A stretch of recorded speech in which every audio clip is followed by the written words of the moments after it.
اعوذ باللہ من الشیطان اللعین الرجیم بسم اللہ الرحمن الرحیم الحمد للہ وکفی وسلام علی عبادہ الذین اصطفی. درود بھیجئے محمد.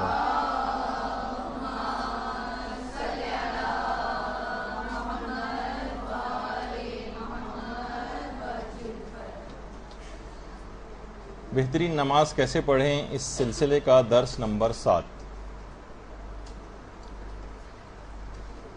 پچھلی بار تکبیرۃ الاحرام پر ہماری گفتگو ہوئی تھی، اور جس وقت تکبیر کہی جائے اس وقت انسان کو چاہیے کہ بالکل ساکن حالت میں ہو، جسم اس کا حرکت نہ کر رہا ہو، ہاتھ البتہ حرکت میں ہو، جیسے کہ پچھلی بار تفصیل کے ساتھ بات بیان ہوئی تھی، اور نگاہیں جو ہیں سجدہ گاہ کے اوپر ہو. بالکل نگاہ سجدہ گاہ پر جمی ہوئی ہو، یہ بہتر اور مستحبات میں سے ہے. اور اللہ اکبر کہنے کے بعد یہ بھی مستحب ہے کہ انسان اعوذ باللہ من الشیطان الرجیم یہ کہے. مجتہدین یہ فرماتے ہیں کہ یہ جو اعوذ باللہ من الشیطان الرجیم ہے، یہ صرف پہلی رکعت میں الحمد کو شروع کرنے سے پہلے پڑھا جائے. یہ مستحب ہے، اس کو استعاذہ کہا جاتا ہے. صرف پہلی رکعت میں الحمد کے شروع کرنے سے پہلے، یعنی الحمد کی جو بسم اللہ پڑھی جائے گی اس سے بھی پہلے یہ استعاذہ پڑھا جائے. اور اس کے علاوہ جو اور رکعتیں ہیں جس میں سورہ الحمد پڑھی جاتی ہے، اس میں بہتر ہے کہ استعاذہ کو ترک کیا جائے. دیکھیے ذرا غور سے اس بات کو سمجھنا پڑے گا. پہلی رکعت میں الحمد سے پہلے تو پڑھنا مستحب ہے، لیکن بعد کی جتنے بھی سورے ہیں اور بعد کی جو رکعات ہیں ان کی جو الحمد ہے ان میں بہتر ہے کہ اس کو ترک کریں. پھر ایک سوال یہ بھی ہے، اور آغا سیستانی سے بھی پوچھا گیا، کہ یہ جو ہم پناہ طلبی کرتے ہیں اعوذ باللہ من الشیطان الرجیم، اللہ کی پناہ میں جاتے ہیں شیطان لعین و مردود و رجیم سے، کیا یہ فقط خدا ہی سے مخصوص ہے، یا ہم ائمہ معصومین سے بھی استعاذہ اور پناہ طلبی کر سکتے ہیں؟ تو آغا سیستانی کا یہی جواب ہے کہ لا استعاذہ الا باللہ، اللہ کے علاوہ کسی سے پناہ طلبی نہیں کی جا سکتی، البتہ ائمہ سے توسل کر کے اور خدا کے اذن سے بلاؤں اور شیاطین کو خود سے دور کیا جا سکتا ہے. اصلاً پناہ طلبی پروردگار عالم ہی سے کی جائے گی. اچھا، پھر ایک سوال یہ ہوتا ہے کہ آخر بسم اللہ سے پہلے یعنی تسمیہ سے پہلے استعاذہ کیوں ہے؟ اعوذ باللہ من الشیطان الرجیم ہم کیوں کہیں بسم اللہ سے پہلے؟ تو علماء یہ بیان فرماتے ہیں کہ استعاذہ یعنی یہی اعوذ باللہ ہے، اس کی مثال صابن کی سی ہے. اور جس طریقے سے میل کچیل وغیرہ کو دور کیا جاتا ہے جسم سے صابن لگا کر، اسی طریقے سے منہ ہمارا نامشروع باتوں کی وجہ سے گناہ گار ہو جاتا ہے اور آلودہ ہو جاتا ہے، اور اب ہماری زبان پر ذکر خدا آنا ہے. تو اس گندگی کو زبان کی دور کرنے کے لیے ضروری ہے کہ جو ہے استعاذہ پڑھا جائے. یعنی زبان کے گناہوں سے زبان کے گناہوں کی وجہ سے جو زبان ہماری نجس ہو گئی، اس کو پہلے اعوذ باللہ کے ذریعے اپنے منہ کو اور اپنی زبان کو پاک کیا جائے تاکہ یہ تلاوت قرآن کے قابل ہو سکے. اچھا، اب استعاذہ جو ہے اس کے اصل میں 2 ارکان ہیں. ایک تو ہے شیطان سے فرار اختیار کرنا، اور دوسرا ہے اللہ کی پناہ میں آنا. دشمن سے فقط بچنا ضروری نہیں ہوتا، بلکہ رحمان کے قلعے میں داخل ہونا بھی ضروری ہوتا ہے. دشمن سے تو ہم بچ کے آ گئے، لیکن رحمان کے قلعے میں داخل ہی نہیں ہو رہے. تو یہ 2 باتیں اس کا استعاذہ کے اندر خاص طور پر خیال رکھنا ہوتا ہے. اور نماز میں دیکھیے اس کا حکم یوں بھی ہے کہ جو شیطان ملعون ہے یہ سب سے پہلے تو یہ بات چاہتا ہے کہ آپ نماز ہی نہ پڑھیں، کہ ہر صورت میں کوشش کرے گا، اپنی تمام ہمتوں کو بروئے کار لائے گا اور کوشش کرے گا کہ آپ نماز ہی نہ پڑھ سکیں. اور اگر آپ کو توفیق نماز مل گئی تو اب اس کی پوری کوشش یہ ہوتی ہے کہ آپ کی نماز کے ثواب کو ضائع کرے، آپ کو جہالت میں مبتلا کر کے آپ کی نماز کو باطل کروا دے. نماز کے مسئلوں کی طرف سے کتنے لوگوں کی طبیعت گھبراتی، مسائل نماز کہیں بیان ہو رہا ہوں، لوگوں کو فوراً جمائیاں آنے لگتی ہیں، لوگ سوچتے ہیں بہت بوریت ہو رہی ہے اس کے اندر، بہت وقت ضائع ہو رہا. یہ شیطان کی طرف سے ہوتا، وہی چاہتا ہے کہ آپ مسائل نماز کو صحیح طور پر سمجھ نہ پائیں اور نماز میں غلطی کریں اور وہ آپ کی نماز کو باطل کروا دے.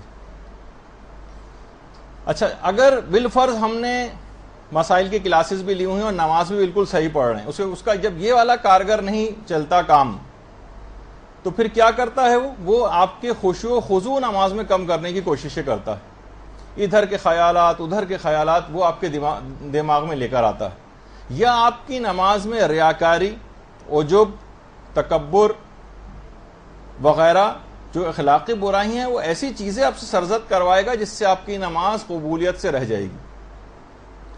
یا تو نماز کو باطل کروا دے گا یا آپ کی نماز کے ثواب کو ختم کروا دے گا. اور جب آپ نے نماز بھی خیریت سے گزار لی، یہ تب بھی پیچھا نہیں چھوڑے گا. پھر یہ کیا کرے گا، ایسے اعمال کو سرزد کروائے گا نماز کے بعد جس سے آپ کی پچھلی پڑھی گئی نماز کا ثواب زائل ہو جائے. تو اس کی پوری کوشش یہ ہوتی، وہ اس کی ہم پوری ایک تفصیل انشاءاللہ اپنے مقام پر جو ہے بیان کریں گے. ایک مکمل نشست اس بات پہ بھی آپ کی ہوگی کہ نماز کو قبول کیسے کروایا جائے، اور اس سلسلے میں جو رکاوٹیں ہوتی ہیں، کون سے ایسے اعمال ہیں جس سے نمازوں کے ثواب ضائع ہو جاتے ہیں. وہ پوری ایک جب ہماری نماز ختم ہو جائے گی تو اس کے بعد ایک لیکچر اس پہ بھی ہوگا. ایک بار بھی اگر آپ نے خلوص سے یہ پڑھ لیا اعوذ باللہ من الشیطان الرجیم، جس کو استعاذہ کہا جاتا ہے، تو پروردگار عالم آپ کے اور شیطان کے درمیان 70 ایسی رکاوٹیں حائل کر دے گا. روایات میں یہ بات آئی ہے، 70 ایسی رکاوٹیں حائل کرے گا کہ ایک رکاوٹ سے دوسری رکاوٹ کے درمیان زمین و آسمان کے برابر مسافت ہے. اتنا دور آپ سے شیطان کو کر دے گا. بلکہ اگر آپ روزانہ اعوذ باللہ من الشیطان الرجیم پڑھتی رہیں، کم سے کم 10 مرتبہ روزانہ، تو پروردگار عالم ایک فرشتے کو موکل کرے گا. اگر آپ یہ کام صبح ہی کو کر لیا کریں، اعوذ باللہ جو ہے 10 مرتبہ روزانہ اگر آپ صبح کے وقت پڑھ لیا کریں، تو پروردگار عالم ایک فرشتے کو موکل کر دے گا جو مسلسل شیطان کو آپ کے پاس سے بھگاتا رہے گا پورے دن. بہت اہم بات ہے. خود یہ ساری چیزیں روایات کے اندر بیان ہوئی. پیغمبر اسلام کی حدیث ہے جو میں نے ابھی آپ کے سامنے پیش کی ہے. درود بھیجیے محمد اللہم صلی علی محمد وعلی محمد. بلکہ ایک دفعہ پیغمبر اسلام نے 2 افراد کو آپس میں لڑتے دیکھ لیے جو ایک دوسرے کو لڑ بھی رہے تھے اور خوب برا بھلا بھی کہہ رہے تھے. پیغمبر اسلام نے فرمایا کہ اگر ان میں سے ایک شخص بھی استعاذہ پڑھ لیتا اعوذ باللہ من الشیطان الرجیم، تو ان پر شیطان یہ حالت طاری نہیں کر سکتا تھا.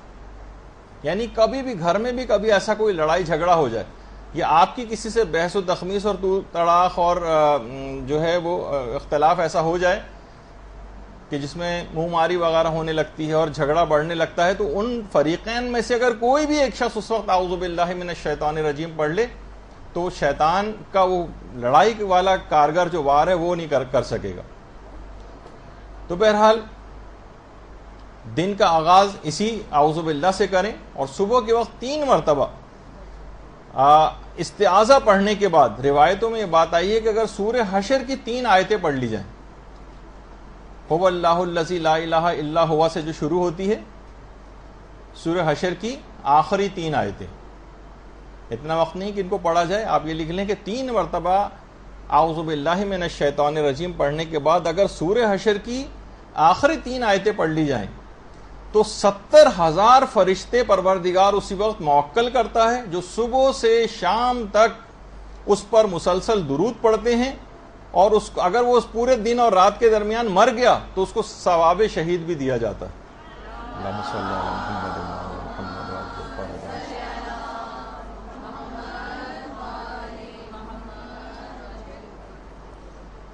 یعنی یہ استعاذہ بڑا عجیب و غریب کلمہ ہے، یہ جو آپ نماز کے شروع میں کہہ رہی ہیں الحمد پڑھنے سے پہلے، اور اس کی عام زندگی میں بھی دیکھیے کتنی اپلیکیشنز ہیں. اس کو معمولی کلمہ نہیں سمجھنا چاہیے کہ ہم اصل میں ہر چیز، ہم پوری نماز ایسی بے دلی کے ساتھ اور ایک ایسا رٹے رٹائے طوطے کی طرح سے پڑھ رہے ہوتے ہیں کہ احساس ہی نہیں کہ کلمات کیا ہیں جو ہماری زبان پر جاری ہو رہے ہیں. استعاذہ ایک بہت عظیم کلمہ ہے. روایات میں ہے کہ یہ وہ کلمہ ہے جسے جبریل امین نے خود لوح محفوظ پر خود لکھا ہے اور اس کو یاد کیا ہے باقاعدہ. جبریل امین نے.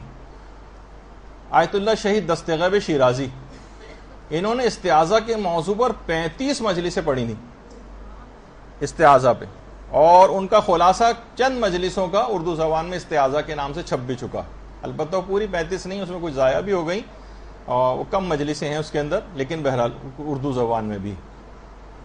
دیکھیے مسئلہ یہ ہے کہ یہ جو شیطان ہے یہ بارگاہ خداوندی کا دھتکارا ہوا کتا ہے. یہ دروازے خیر پر آ کر بیٹھ گیا. جس طریقے سے اگر کسی گھر کے دروازے پر آ کر کتا بیٹھ جائے تو ہر آنے جانے جو شخص ہوتا ہے آنے جانے والا اس کے اوپر بھونکتا. تو کبھی بھی علماء فرماتے ہیں کہ شیطان سے مناظرہ نہیں کرنا چاہیے.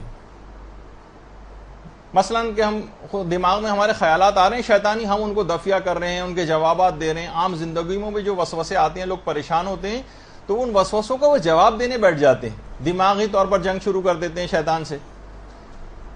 طریقہ کار یہ ہے کہ شیطان سے مناظرہ نہیں کیا جاتا بلکہ استعاذہ کے ڈنڈے سے سی خبر لی جاتی. اس سے بحث اور مناظرہ کرنا منع ہے. یہی وجہ ہے کہ بہت سارے احمقوں کی کتابوں کا علماء جواب نہیں دیتے، مناظرہ نہیں کرتے ان سے. کتنے ایسے افراد ہیں جو چیلنج کرتے رہتے ہیں کہ کسی بھی مجتہد کو میرے سامنے لے آؤ، یہ میری کتاب کا فلاں اگر کوئی عالم یا مجتہد جواب دے دے، اور جب اس کو اگنور کرتے ہیں تو اور زیادہ شور مچاتا ہے کہ دیکھا کسی کے پاس جواب نہیں. اصل میں جس طریقے سے شیطان سے مناظرہ نہیں کیا جاتا نا، اسی طرح ان لوگوں کا بھی جواب نہیں دیے جاتے. ان کو دھتکارا جاتا ہے، اگنور کیا جاتا ہے، ورنہ ان کے جوابات دینے سے اور مشہور ہوتے ہیں. یہ اصل میں کمپنی کی مشہوری اپنا منجن بیچنے کے لیے اس قسم کی حرکتیں کرتے ہیں. تو بہرحال اتنے لوور لیول پر علماء اور مراجع کا آ کر جوابات دینے ان کی شان کے بھی خلاف. تو پروردگار عالم کی سنت پہ عمل کرتے ہیں. اصل میں یہ طریقہ پروردگار عالم کا ہے کہ اس نے بھی شیطان سے مناظرہ نہیں کیا تھا. شیطان نے کہا تھا نا کہ آدم کو مٹی سے پیدا کیا گیا اور مجھے آگ سے پیدا کیا گیا، اور آگ جو ہے مٹی سے افضل ہوتی ہے، لہٰذا میں اس کو سجدہ نہیں کروں گا. تو پروردگار چاہتا تو اس وقت کتنے ہی مناظرہ کر کے اور دلائل کے انبار لگا سکتا تھا کہ مٹی کتنے معنوں میں آگ سے افضل ہے، جس میں سے ایک یہی ہے کہ آگ کے اوپر اگر مٹی ڈال دی جائے تو آگ بجھ بھی جاتی. لیکن کیا کہا پروردگار عالم نے؟ صرف ایک جملہ کہا، قال فخرج منها فإنك رجیم، نکل جا ہماری بارگاہ سے، تو مردود ہے. بس صرف یہ کہا، کوئی بھی مناظرے بازی اس کے ساتھ نہیں کی. صرف اس کو دھتکار دیں آپ بھی اعوذ باللہ من الشیطان الرجیم کہہ کے، بس. پھر آپ نہ اس کے کوئی وسوسوں کا جواب دیں نہ کسی اور چیز کا. اور دیکھیے ہر نماز کے میں جو پہلی الحمد جو پڑھی جاتی اور ہر دفعہ جو خاص طور پر تلاوت قرآن کی جاتی اس میں بہت تاکید ہے کہ جس وقت بھی آپ تلاوت قرآن شروع کریں، اور نماز میں بھی تلاوت قرآن ہی شروع ہونے والی ہوتی کیونکہ اس کے بعد آپ کو الحمد پڑھنا، تو بہت اس وجہ سے تاکید آئی ہے کہ اعوذ باللہ من الشیطان الرجیم پڑھ کر اور اپنی نماز کو جو ہے وہ شروع کیا جائے.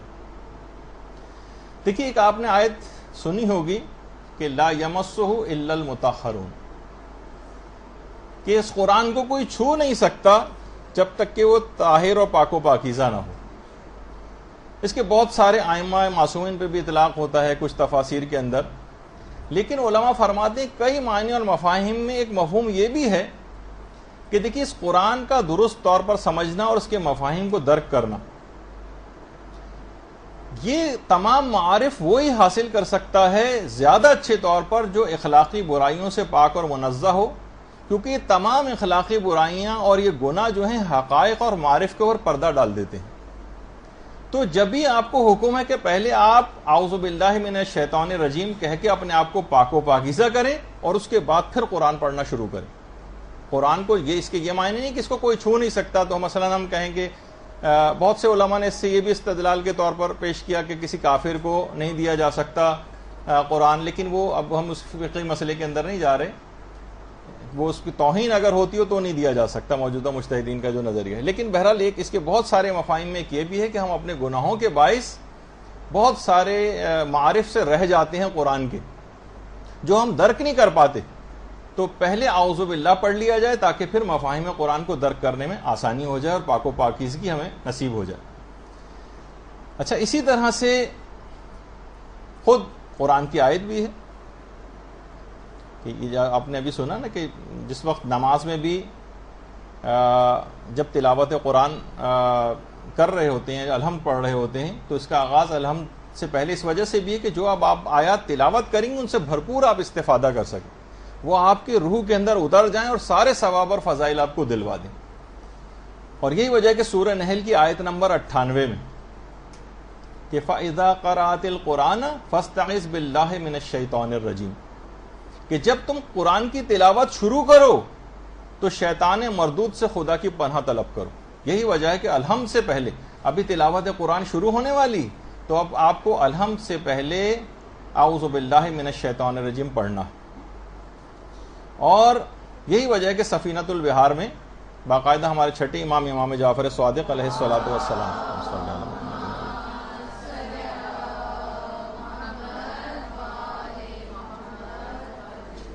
کہ اغلقوا ابواب المعصیت بالاستعاذہ وافتحوا ابواب الطاعت بالتسمیہ، یعنی گناہوں کے ابواب کو، ان کے دروازوں کو بند کر دو استعاذہ کہہ کر، اعوذ باللہ پڑھ کر، اور اطاعت کے دروازوں کو کھولو تسمیہ کہہ کر، یعنی بسم اللہ پڑھ کر. اور یہ تمام چیزیں انتہائی اہم ہیں کیونکہ اس کے بغیر بہت مشکل ہے کہ شیطان نے مردود سے پناہ لیے بغیر اپنی نماز کو اس کی دست برد سے محفوظ رکھا جا سکے. اچھا، بعض علماء یہ فرماتے ہیں کہ جب نماز میں استعاذہ پڑھا جائے، زیادہ تر علماء کے طریقہ کار بھی یہی کہ یہ جو استعاذہ پڑھا جائے اللہ اکبر کے بعد بسم اللہ سے پہلے، یہ آپ کو آہستہ آواز میں پڑھنا ہے، آہستہ آواز میں، حتیٰ کہ وہ چاہے وہ نماز بالجہر پڑھنے والی کیوں نہ ہو. جیسے مرد حضرات بھی ہیں یا بہت سی عورتیں بھی جو جہری نماز ہے، اگر کوئی نامحرم نہ ہو تو بلند آواز سے پڑھ سکتی ہیں، اس میں بھی بسم اللہ کو بلند آواز سے پڑھنا ہے مستحب کے طور پر، لیکن اعوذ باللہ کو آہستہ آواز میں پڑھنا ہے. یہ عام طور پہ لوگوں کو سمجھ میں نہیں آتا، تو ہم آپ کو اس کا ایک کلپ دکھا دیتے ہیں.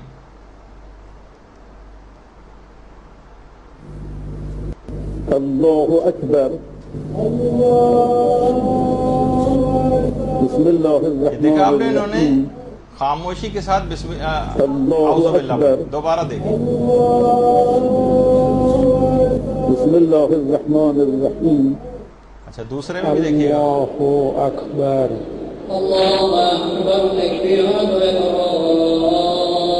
یہ دیکھیے پڑھا ہے. بسم اللہ الرحمن الرحیم. استغفر اللہ ربی واتوب الیہ.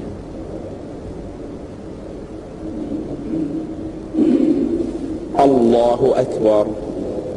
اعوذ باللہ من الشیطان الرجیم. بسم اللہ الرحمن الرحیم. دوبارہ سنیے، اعوذ باللہ من الشیطان الرجیم. بسم اللہ الرحمن الرحیم. اس طرح سے پڑھنا ہے آپ نے.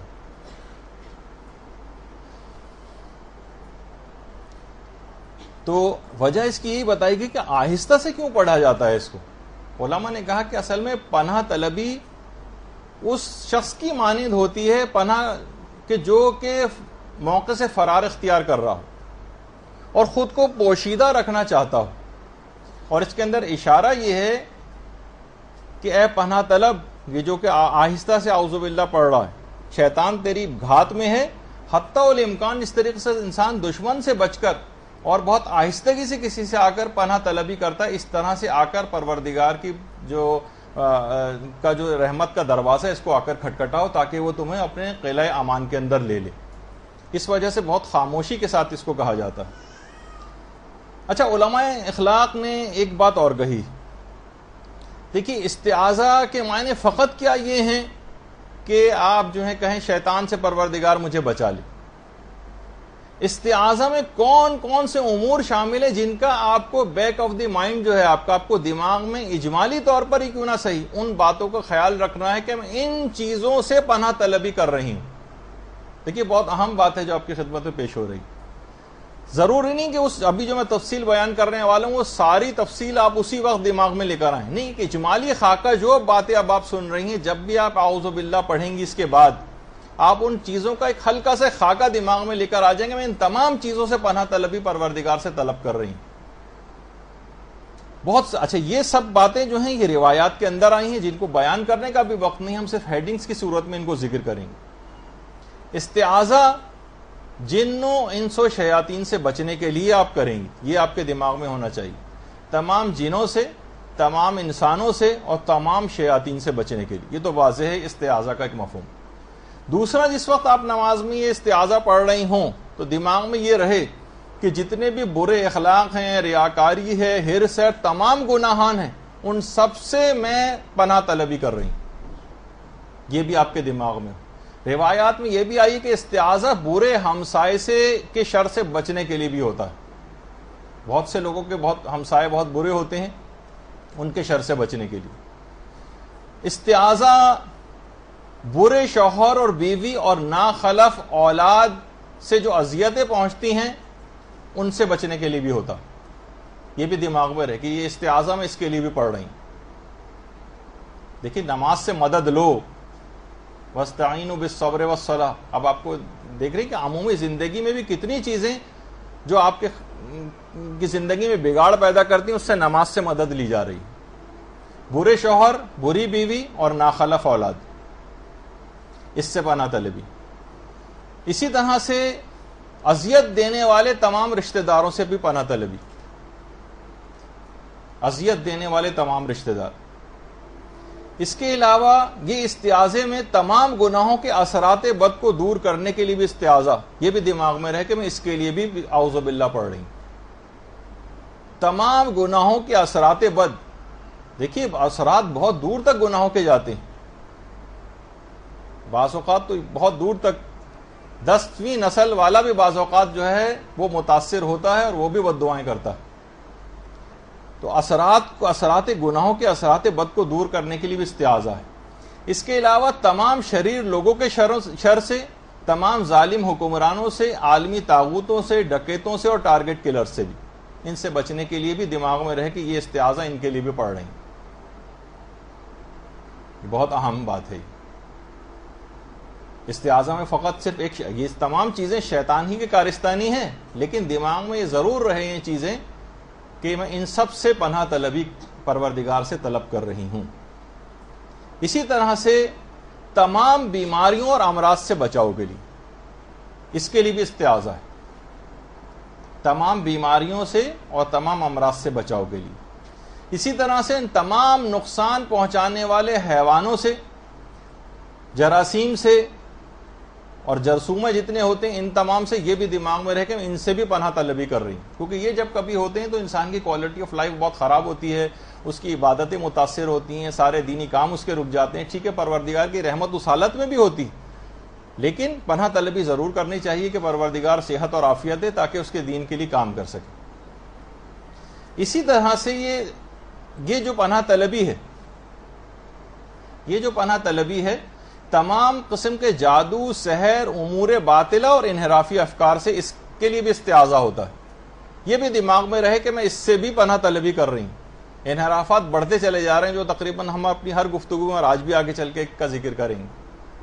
تو یہ تمام چیزیں, باطل امور, انحرافی افکار, جادو, سحر, یہ سب کچھ بھی عام زندگی کا حصہ بنتا جا رہا ہے. پروردگار میں اس سے بھی پناہ طلبی چاہتی ہوں. اسی طریقے سے ہر رنج و غم میں مبتلا کرنے والی چیزوں سے پناہ طلبی, جو رنج میں مبتلا کریں, جو تمام غموں میں مبتلا کریں, اس سے بھی پناہ طلبی ہوتی ہے. اسی طرح سے تمام آفات ارضی و سماوی, آگ میں جل کے مرنا, زلزلے کا آنا, دب کر یا ڈوب کر مر جانا, میں ان سے بھی پناہ طلبی طلب کر رہی ہوں. اور اسی طرح سے جتنی بھی اور حادثاتی امواتیں, ایکسیڈنٹل اموات جو ہیں وہ بھی کتنی بڑھتی چلی جا رہی ہیں, ان سے بھی پناہ طلبی کرتی ہوں. اور استعاذہ اس کام کے لیے بھی ہوتا ہے کہ مجھے فرحت بندگی ملے اور میں حق عبودیت کی ادائیگی صحیح طور پر کر سکوں.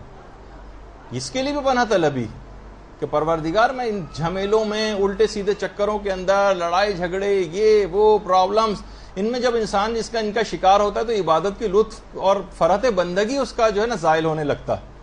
وہ صحیح طریقے سے پروردگار کی عبادت کر سکے. قید خانوں میں ائمہ معصومین کیوں زیادہ عبادت کرتے تھے، شکر ادا کرتے تھے، پروردگار تو نے اتنا موقع دیا کہ تمام دنیا کے جھمیلوں سے دور ہو کر عبادت کا موقع مل رہا. تو فرحت بندگی اور حق عبودیت جو ہے یہ ادا ہو. اور یہ تمام چیزیں جو ابھی آپ کے سامنے پیش کی گئیں ان کا دماغ میں رکھتے ہوئے بیک آف دی مائنڈ میں سب چیزیں ہوں اور پھر کہیں اعوذ باللہ من الشیطان الرجیم، تو انشاءاللہ پھر آپ دیکھیں گے کہ ان تمام چیزوں سے حفاظت بھی ہو جائے گی. اور استعاذہ کی اثر پذیری اس وقت اور بڑھ جاتی کہ اگر دماغ میں یہ والی بات بھی ہو کہ یہ استعاذہ فقط میں انفرادی طور پر صرف اپنے لیے نہیں پڑھ رہی، بلکہ اپنے لیے، اپنے خاندان والوں کے لیے، اپنے تمام رشتہ داروں کے لیے، عزیزوں کے لیے، دوستوں کے لیے اور تمام دنیا کے مومنین و مومنات کی طرف سے پڑھ رہی. اور خاص طور پر جو آج کل کتنا زیادہ مومنین بہت سے علاقوں میں بہت زیادہ پریشان ہیں اور عالمی طاغوت جو ہے وہ مسلسل نشانہ بنا رہا ہے مومنین کو، خاص طور پر جو شام کا علاقہ ہے. اب تو مسلسل وہاں پہ ماشاءاللہ فتح یابیاں جو ہے وہ نصیب ہو رہی ہیں، لیکن لبنان ہے، عراق ہے، ایران ہے، خود پاکستان بھی اب ان مظالم میں کم نہیں رہا ہے. تو اسی طریقے سے جو اور مغربی ممالک میں رہنے والے افراد ہیں، پوری دنیا کے مومنوں مومنات ہیں، ان سب کی طرف سے یہ استعاذہ اور پناہ طلبی جو ہے یہ آپ کے دماغ کے اندر رہنی چاہیے. جتنا یہ دماغ میں اور لوگوں کے لیے ہوگا اتنا اس استعاذے کا ثواب بھی بڑھتا چلا جائے گا.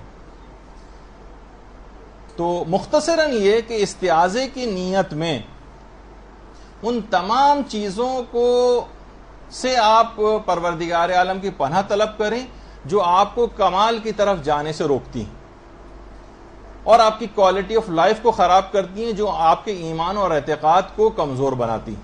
ہر اس چیز سے پناہ طلبی کریں مختصراً یہ.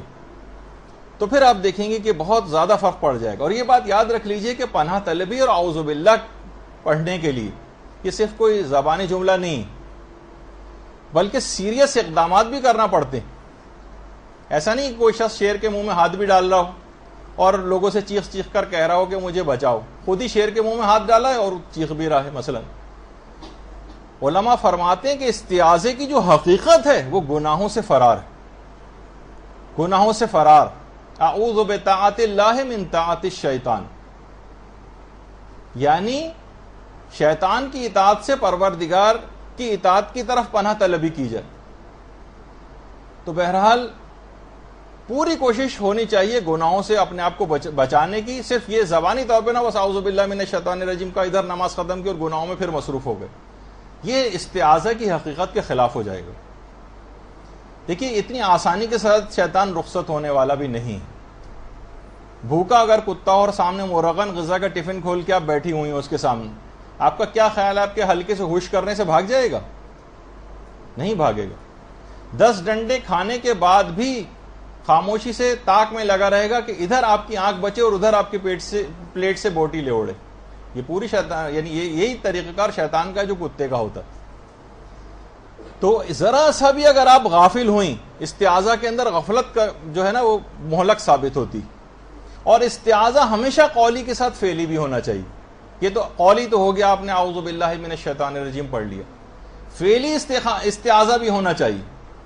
کس طریقے سے؟ جس طریقے سے حضرت یوسف نے فعلی استعاذہ کیا تھا، خالی زبان کی حد تک نہیں کہا تھا، بس جب اس نے دروازے بند کر دیے تھے، غلقت الابواب جسے قرآن نے کہا، تو انہوں نے پروردگار کی پناہ مانگی. قال معاذ اللہ، پروردگار سے پناہ طلبی کی. یعنی پھر اس کے بعد عملی، یہ تو زبان سے استعاذہ ہوا، عملی استعاذہ کیا ہوا؟ بھاگے وہاں سے، بھاگے تو پروردگار کی مدد آئی اور اس کے بعد دروازے کھلتے چلے گئے. حضرت یوسف کا یہ قدم جو ہے یہ استعاذہ فعلی تھا، صرف قول کی حد تک محدود نہیں رہے، گناہ سے بچ کر بھاگے بھی. تو یہ تمام چیزیں ایسی ہیں کہ جو خاص طور پر جن کا بہت زیادہ خیال رکھنا چاہیے. اور جب بھی کبھی استعاذے کے مواقع آ جائیں، حرام اور گناہ کے مواقع آ جائیں، تو الفاظ کون سے ہونے چاہیے استعاذے کے لیے؟ یہ تو بہت آرام سے آپ کو یاد بھی ہر شخص کو اعوذ باللہ من الشیطان الرجیم. کچھ اور الفاظ استعاذہ بھی پڑھے جا سکتے ہیں، مثلا اعوذ باللہ السمیع العلیم من الشیطان الرجیم، یہ بھی مشہور ہے.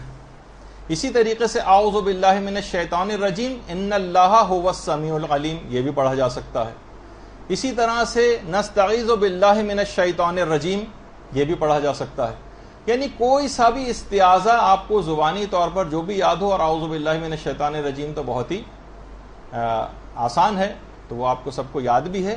جب بھی کبھی ایسا موقع آ جائے، بس صدقہ نیت سے ایک دفعہ ایسا کہیے، پھر آپ دیکھیے کہ شیطان وہاں سے کیسے فرار اختیار کرتا. الفاظ کوئی بھی ہوں، البتہ یہ ضرور ہے کیونکہ آپ نماز پڑھ رہی ہیں، اس میں قرات کی بڑی اہمیت ہوتی، تو آپ کو صحیح عربی میں اعوذ باللہ پڑھنا چاہیے. جس طرح ہم عام طور پہ پڑھتے ہیں نا، اردو میں جو پڑھتے ہیں اعوذ باللہ من الشیطان الرجیم، یہ نہیں ہو. اس میں نہ الف کا پتہ چلا، نہ عین کا پتہ چلا، نہ اس کے اندر جو زال آ رہا ہے اس کا پتہ چلا، نہ توئے کا پتہ چلا جو شیطان میں آ رہا ہے. رجیم میں یہ آتا ہے پورا، اس کو یہ نہیں پڑھا جاتا. تو اب ہم آپ کو اس کو آپ غور سے سنیے گا کہ کس طریقے سے اس کو پڑھنا چاہیے. أعوذ بالله من الشيطان الرجيم.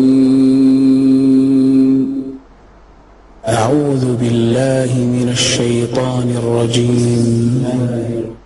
أعوذ بالله من الشيطان الرجيم. أعوذ بالله من الشيطان الرجيم. أعوذ بالله من الشيطان الرجيم. اچھا، اس کے اندر آپ اس کو خاص طور پر الف، عین، پھر اس کے بعد توئے، ان سب کو اور زال، اس سب کو آپ نا مد نظر رکھیں کہ کیسے آواز نکالی جا رہی ہے، ورنہ اگر قرات صحیح نہیں ہے تو اس کا ثواب نہیں ملے گا. پھر أعوذ بالله من الشيطان الرجيم.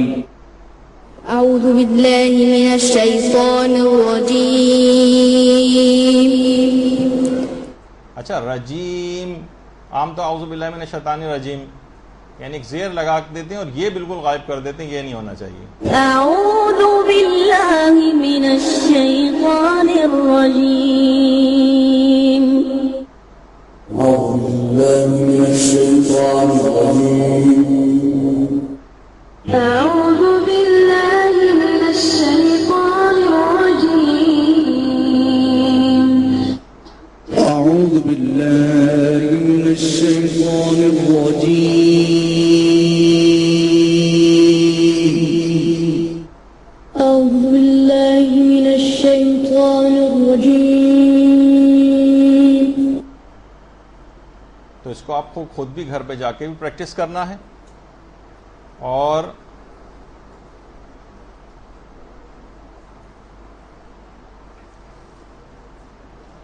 اچھا، اب اس کے بعد کچھ استعاذے کی اقسام بھی ہیں.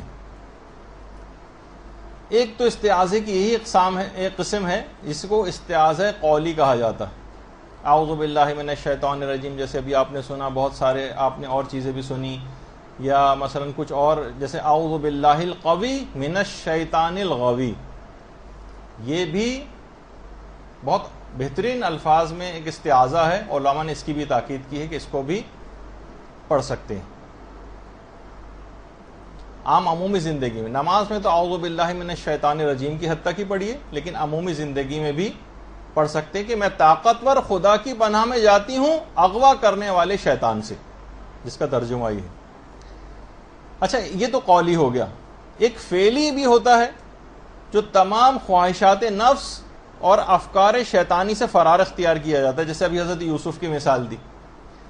اور اسی طرح سے علماء کہتے ہیں کہ استعاذہ فعلی کی ایک مثال حضرت حر کا آخری لمحات میں سپاہ یزید سے سپاہ ایمان کی طرف فرار. اللہم صلی علی محمد و علی محمد.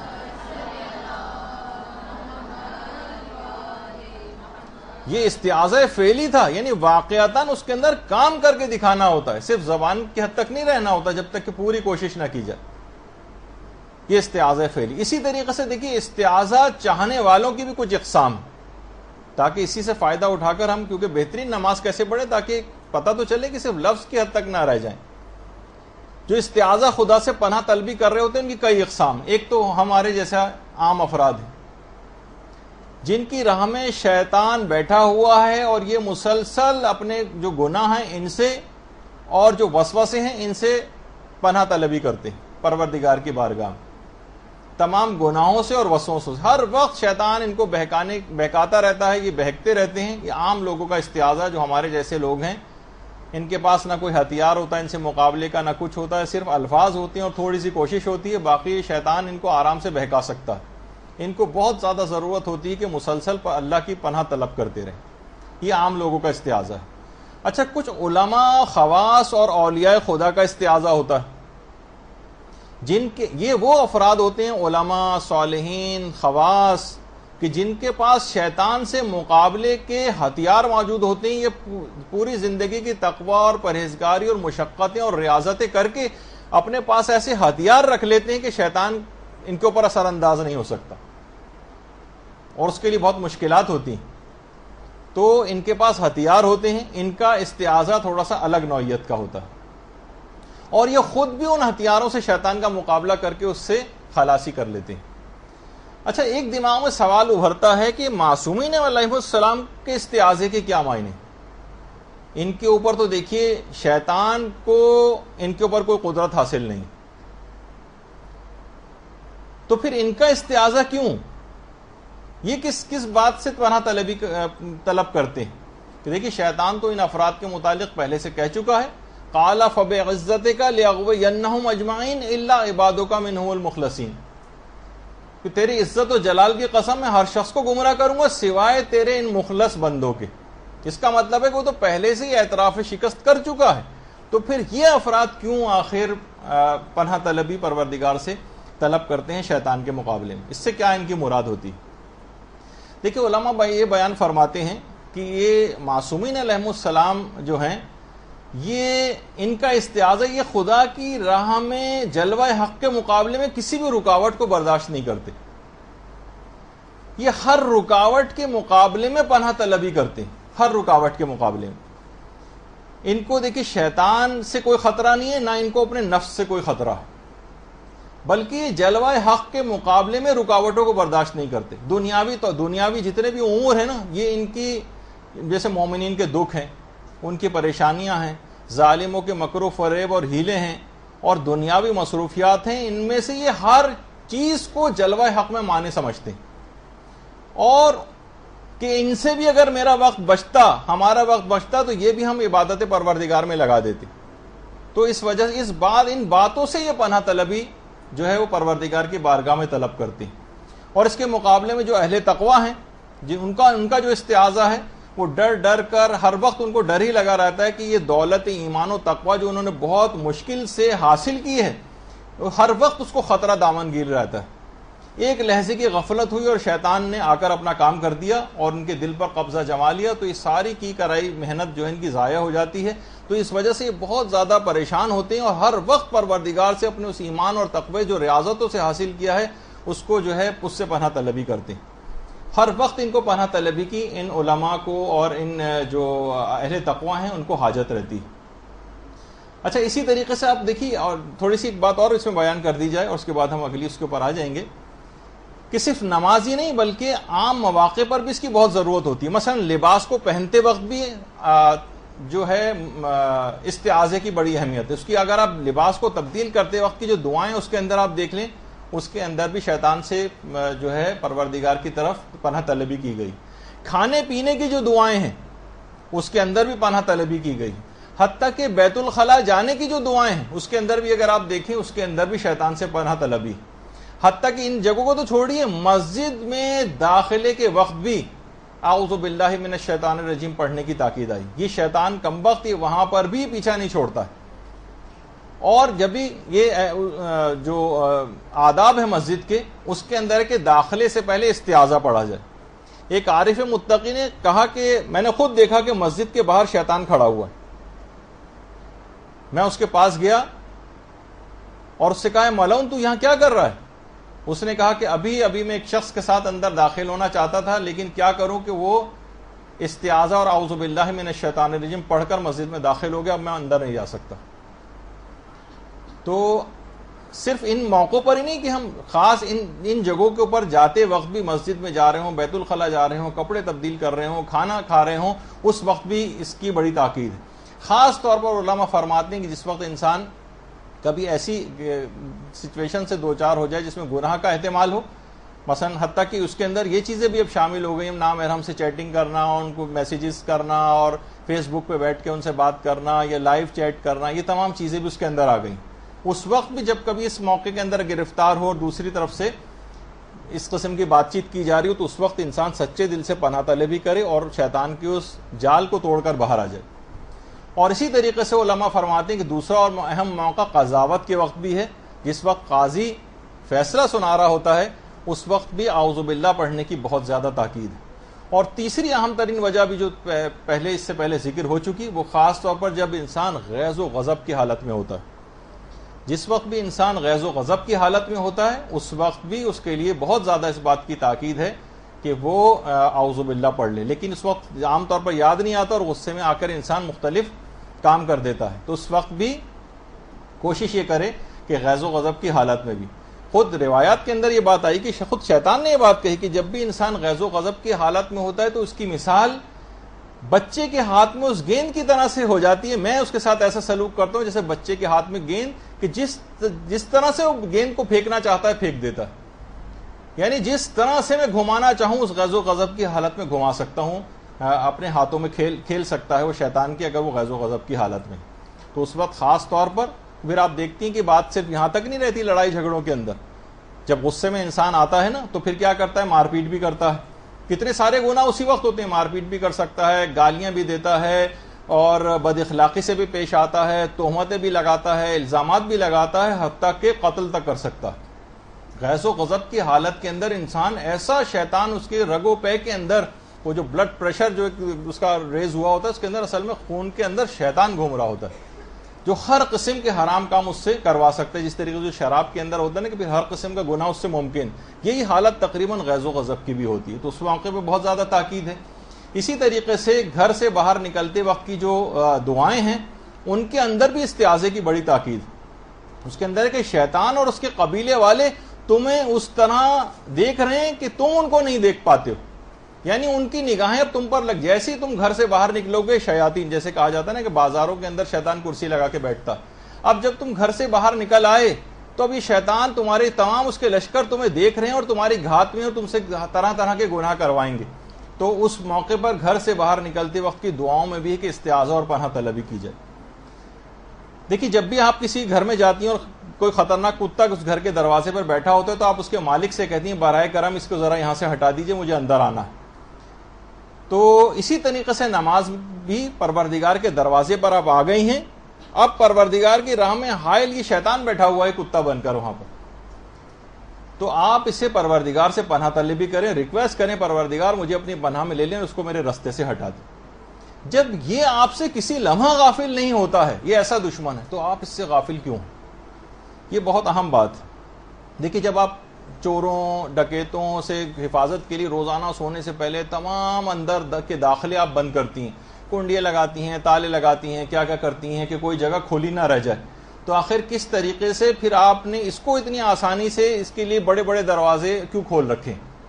اس کو استعاذہ پڑھ کر آپ ہر صورت میں اندر آنے سے روکیں، اور ورنہ اگر ابھی آپ نے اس کا اقدام نہیں کیا اور مرتے وقت پتہ چلا کہ کتنا بڑا نقصان آپ اٹھا چکی ہیں، پھر کچھ نہیں ہوگا۔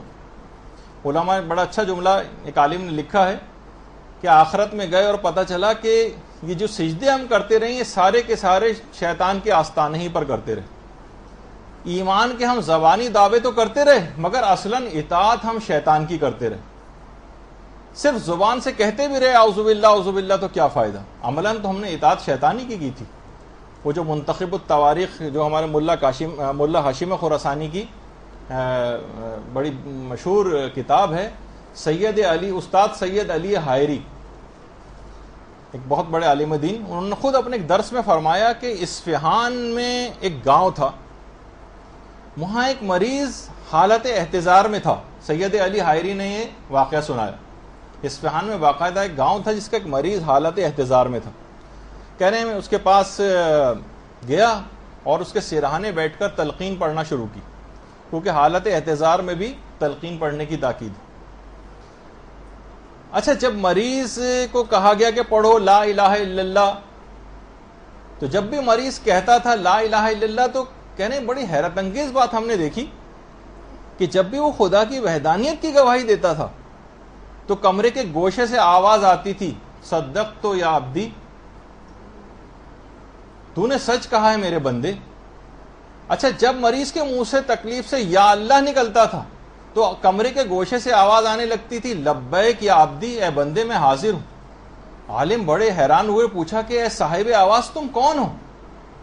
کہا میں ہی اس کا معبود ہوں، ساری زندگی اس نے میری ہی تو اطاعت و پیروی کی ہے، میں ہوں شیطان۔ جب رات دن اس نے احکامات خدا کی نافرمانی کی اور میری اطاعت کی، گانے بجانے یہ کرتا تھا، فتنہ و فساد یہ کرتا تھا، غیبتیں چغلیاں یہ کرتا تھا، لڑائی جھگڑے جو ہے یہ کیا کرتا تھا، خواہشات نفس کی پیروی اس نے کی، فلمیں، فحش ڈرامے، مناظر، کوئی تو زندگی کا وقت ایسا نہ تھا جب اس نے شیطان کی اطاعت نہ کی تھی۔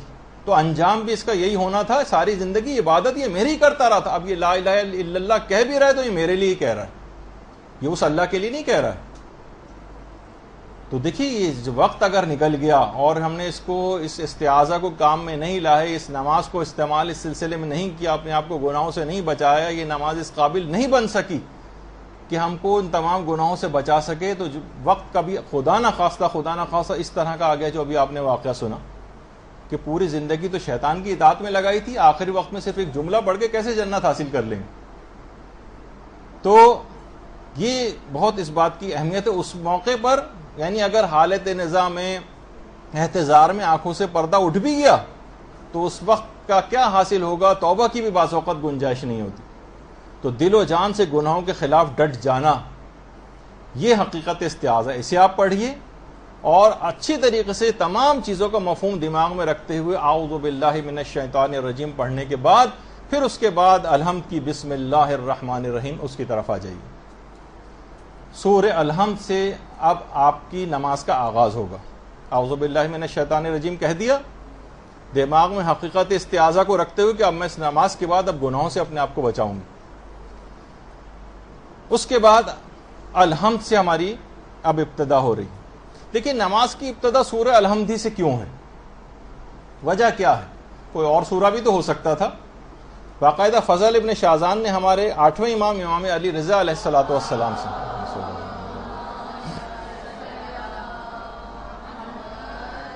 سے روایت بیان کی ہے کہ امام نے فرمایا کہ قرآن میں کوئی سورہ اور کلام ایسا نہیں ہے جس میں سورہ حمد کے برابر خیر و برکت پائی جاتی ہے۔ باقاعدہ ملا یحضرہ الفقی کی روایت، اتنا اہم سورہ کہ پورے قرآن میں کوئی کلام ایسا نہیں ہے پروردگار کا جو اس سے زیادہ خیر و برکت کا حامل ہو، اس وجہ سے سورہ الحمد سے نماز کا آغاز کیا گیا۔ اور یہ وہ سورہ ہے جو پروردگار نے اپنی اہمیت کے پیش نظر 2 مرتبہ نازل کیا۔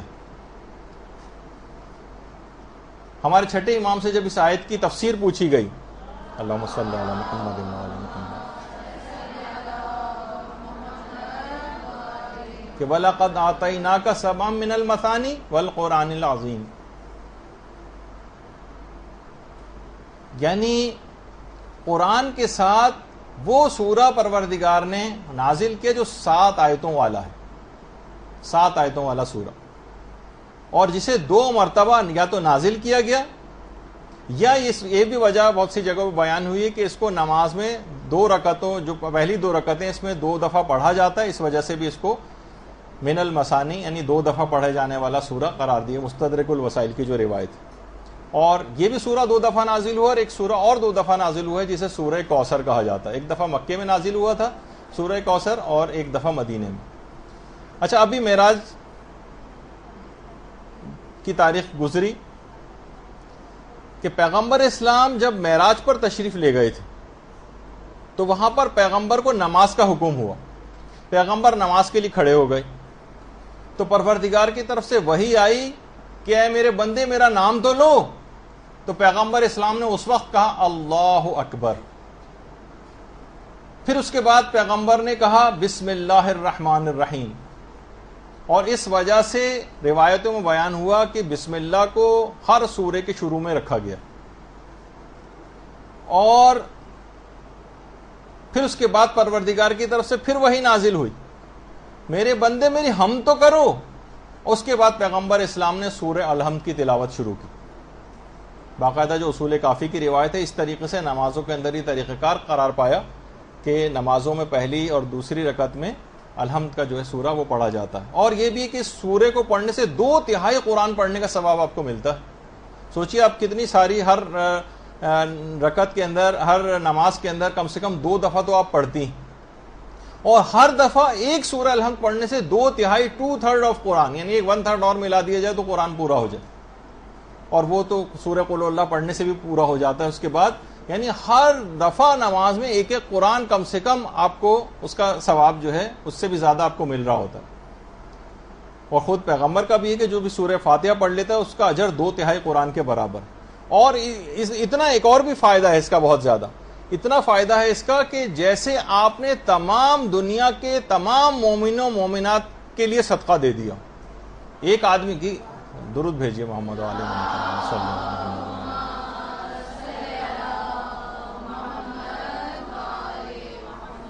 باقاعدہ تفسیر مجموع البیان کے اندر جو پہلی جلد ہے اس کے اندر سورہ الحمد کے ذیل میں یہ بات بیان ہوئی ہے، یہ والی روایت، کہ تمام دنیا کے مومنوں و مومنات کی طرف سے گویا آپ نے صدقہ دے دیا 2/3 قرآن پڑھنے کے ثواب کے علاوہ۔ اور اتنا ہی عظیم سورہ ہے، اتنا عظیم سورہ ہے۔ دیکھیے اس عظیم سورہ کی میں واقعتاً معرفت نہیں، روایات میں آیا ہے کہ اگر الحمد کو ایک پلڑے میں رکھ دیا جائے اور قرآن کے تمام دیگر سوروں کو دوسرے پلڑے میں رکھ دیا جائے تو الحمد والا پلڑا 7 گنا زیادہ بھاری ہو جائے گا۔ اللہم صلی اللہ علیہ وسلم۔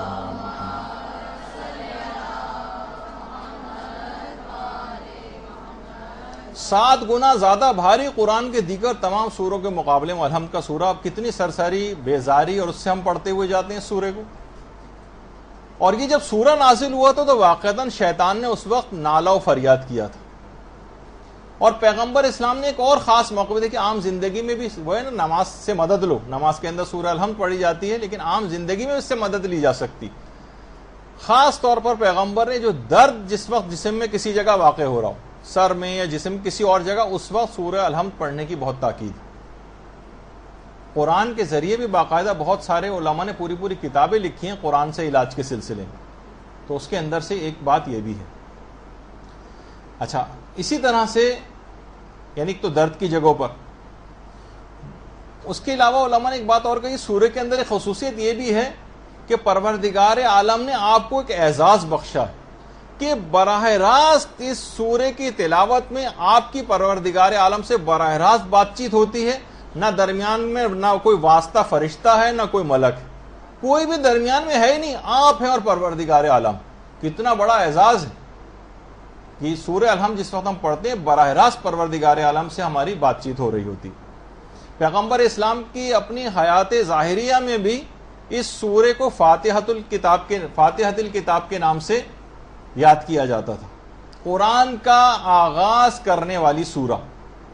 یہاں سے علماء فرماتے ہیں کہ اس نام سے بھی ایک مسئلہ حل ہوتا ہے کہ جو یہ لوگ کہتے ہیں کہ قرآن پیغمبر اسلام کے دور میں جمع نہیں ہوا تھا بلکہ بعد کے زمانے کے جو حکمران آتے رہے ان لوگوں نے قرآن کو جمع کیا ہے، علماء اس نام کو بھی ایک دلیل کے طور پر دیگر دلائل کے ساتھ اس کو بھی دلیل بناتے ہیں کہ رسول کے دور میں قرآن پورا جمع ہو چکا تھا، اور اس کے شروع میں سورہ الحمد تھی، جب بھی تو رسول کے زمانے میں سے فاتحۃ الکتاب کہا جاتا تھا، قرآن کا آغاز کرنے والی سورہ۔ جب کوئی چیز ہی نہیں تھی، قرآن جمع ہی نہیں تھا، لوگوں کے صحابہ کے دل وغیرہ میں تھا، تو قرآن کا آغاز کرنے والا سورہ اس کو کیسے کہا جا سکتا ہے؟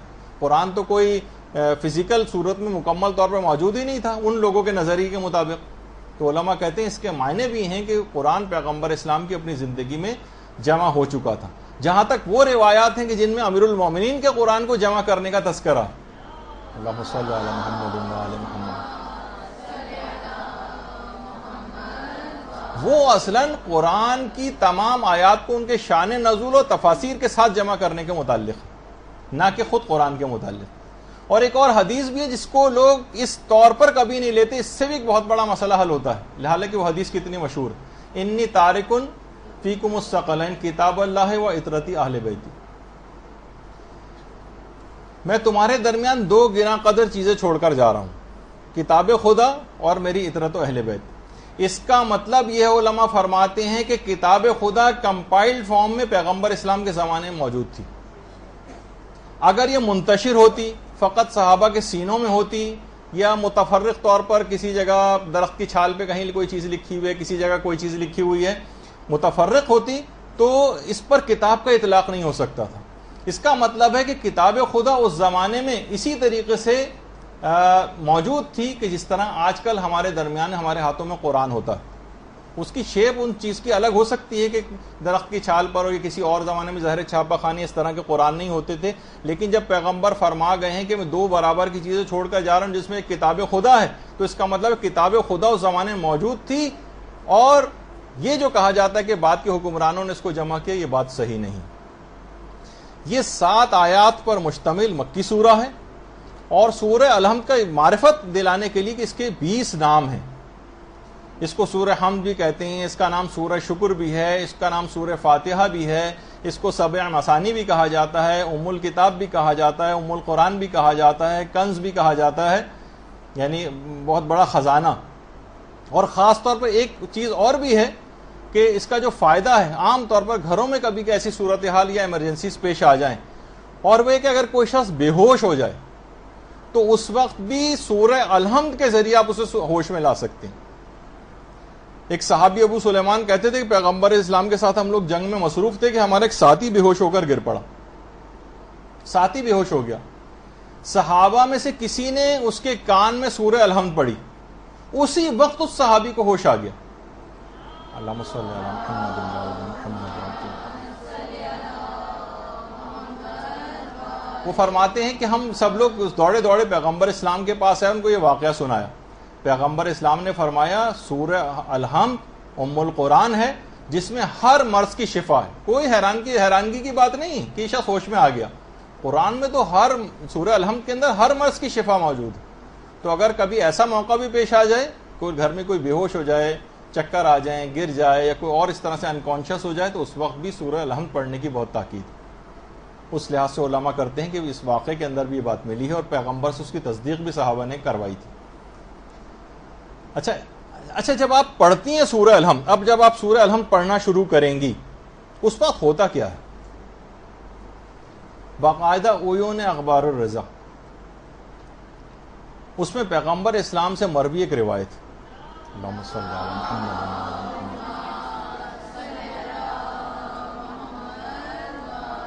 روایت پیغمبر فرماتے ہیں جب بندہ یہ کہتا ہے بسم اللہ الرحمن الرحیم،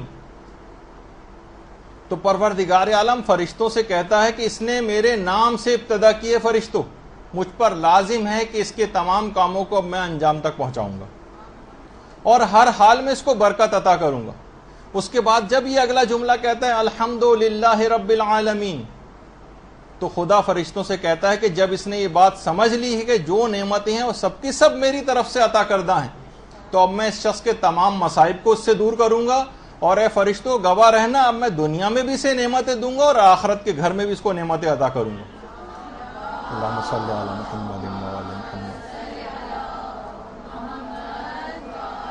اور میں جس طرح سے اس جہان میں اس کو مصائب سے نجات عطا کروں گا، اسی طرح سے آخرت کے گھر میں بھی اس کو تمام مصائب سے نجات عطا کروں گا۔ اس کے بعد جب بندہ اس کے بعد اگلا کلمہ کہتا ہے الرحمن الرحیم، تو پروردگار کہتا ہے کہ جب یہ گواہی دے رہا ہے کہ میں رحمان اور رحیم ہوں، تو اے فرشتوں گواہ رہنا کہ میں اس کے حصے میں اپنی رحمت اور عطیات کو زیادہ سے زیادہ کر دوں گا۔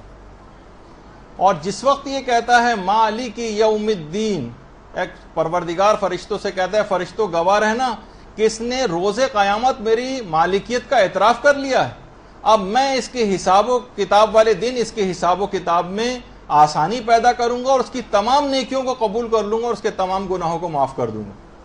اس کے بعد جب بندہ کہتا ہے ایاک نعبد، پروردگار کہتا ہے اس نے بالکل سچ کہا، یہ میری ہی عبادت کرتا ہے، فرشتوں اب گواہ رہنا کہ اس کی عبادت پر میں اس کو ایسا ثواب عطا کروں گا کہ جو اس کے مخالف لوگ ہیں وہ اس پر رشک کریں گے. دیکھیے بہت اہم بات ہے, اس کے جتنے مخالفین ہیں وہ اس پر رشک کریں گے, میں اتنا ثواب اس کو دوں گا. اور جس وقت وہ کہتا ہے ایاک نستعین, تو پروردگار کہتا ہے کہ اس نے مجھ سے مدد چاہیے اور میری پناہ طلبی اس نے طلب کی ہے. اے فرشتوں گواہ رہنا کہ اب میں اس کے تمام کاموں میں اس کی مدد کروں گا اور تمام سختیوں اور تنگیوں میں اس کی مدد کو پہنچوں گا. اور اس کے بعد جب یہ کہتا ہے اہدنا الصراط المستقیم, اور یہاں سے لے کر علیہم ولا الضالین تک جب یہ کہتا ہے, تو پروردگار فرشتوں سے مخاطب کر کے کہتا ہے کہ میرے بندے کی یہ خواہش بھی پوری ہو گئی, اب یہ کچھ بھی مجھ سے مانگے گا میں اس کی تمام دعاؤں کو قبول کروں گا, اور جس چیز کی اس نے امید مجھ سے لگائے بیٹھا ہے میں ان تمام چیزوں کو اس کو عطا کروں گا, اور تمام ان چیزوں سے جن سے یہ خائف ہے اس سے اب اس کو مامون قرار دے دوں گا. تو آپ نے دیکھا باقاعدہ تفسیر المیزان کی پہلی جلد میں عیون اخبار الرضا وغیرہ کے اندر سب کے اندر یہ روایت موجود ہے کہ جس وقت آپ سورہ الحمد پڑھتی ہیں تو پروردگار فرشتوں سے اس وقت ہم کلام ہو کہ یہ باتیں آپ کے لیے کہہ رہا ہوتا ہے. تو اتنا سرسری طریقے سے سورہ الحمد کو پڑھا جائے, کتنی اہم بات ہے کہ اتنی چیزیں پروردگار عالم آپ سے وعدے کر رہا ہے کہ میں یہ کام کروں گا, یہ کروں گا, تمہاری ہر مدد کو پہنچوں گا, ہر طرح کی امداد کروں گا, تمام اعمال کو قبول کر لوں گا, ہر قسم کے خوف اور مصیبت سے نجات دوں گا اور آخرت تک میں نجات دے دوں گا. تمام وعدے پروردگار اس الحمد کے نتیجے میں آپ سے پروردگار کر رہا. تو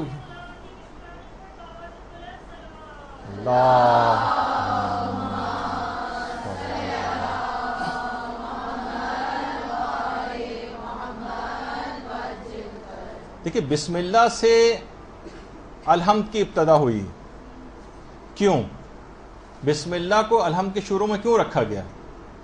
پیغمبر فرماتے ہیں ہر وہ کام کہ جو بسم اللہ سے شروع نہیں ہوتا وہ پائے تکمیل تک نہیں پہنچتا, یعنی اس کو کمال حاصل نہیں ہوتا.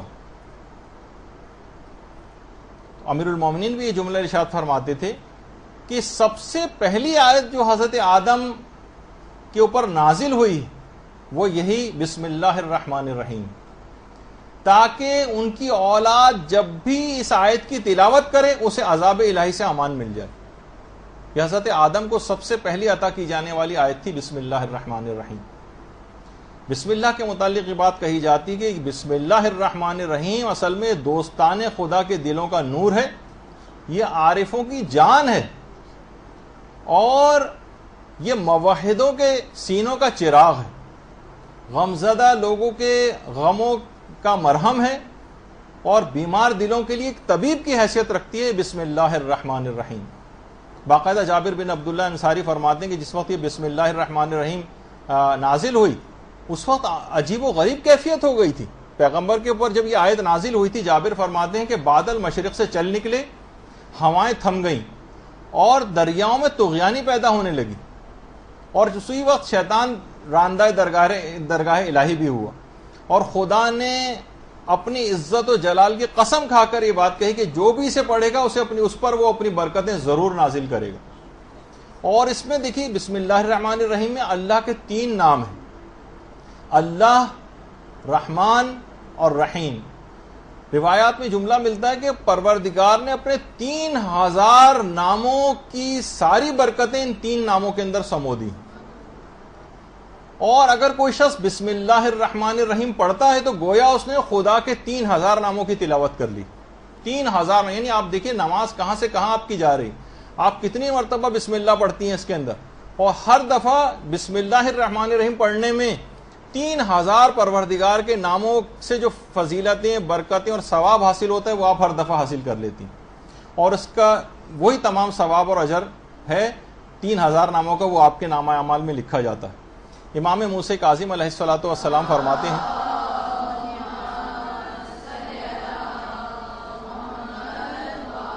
کہ ابھی آپ نے سنا کہ الحمد کا سورہ سب سے برتر تھا قرآن میں سب سے برتر آیت کون سی؟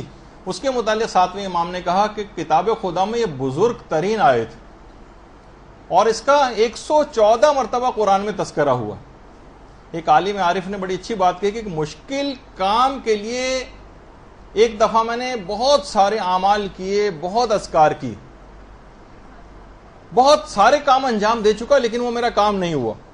لیکن میں نے فقط ایک دفعہ حضور قلب سے پروردگار کے یہ دو نام رحمان اور رحیم پڑھے، کہہ رہے ہیں اسی دن میرا مسئلہ حل ہو گیا۔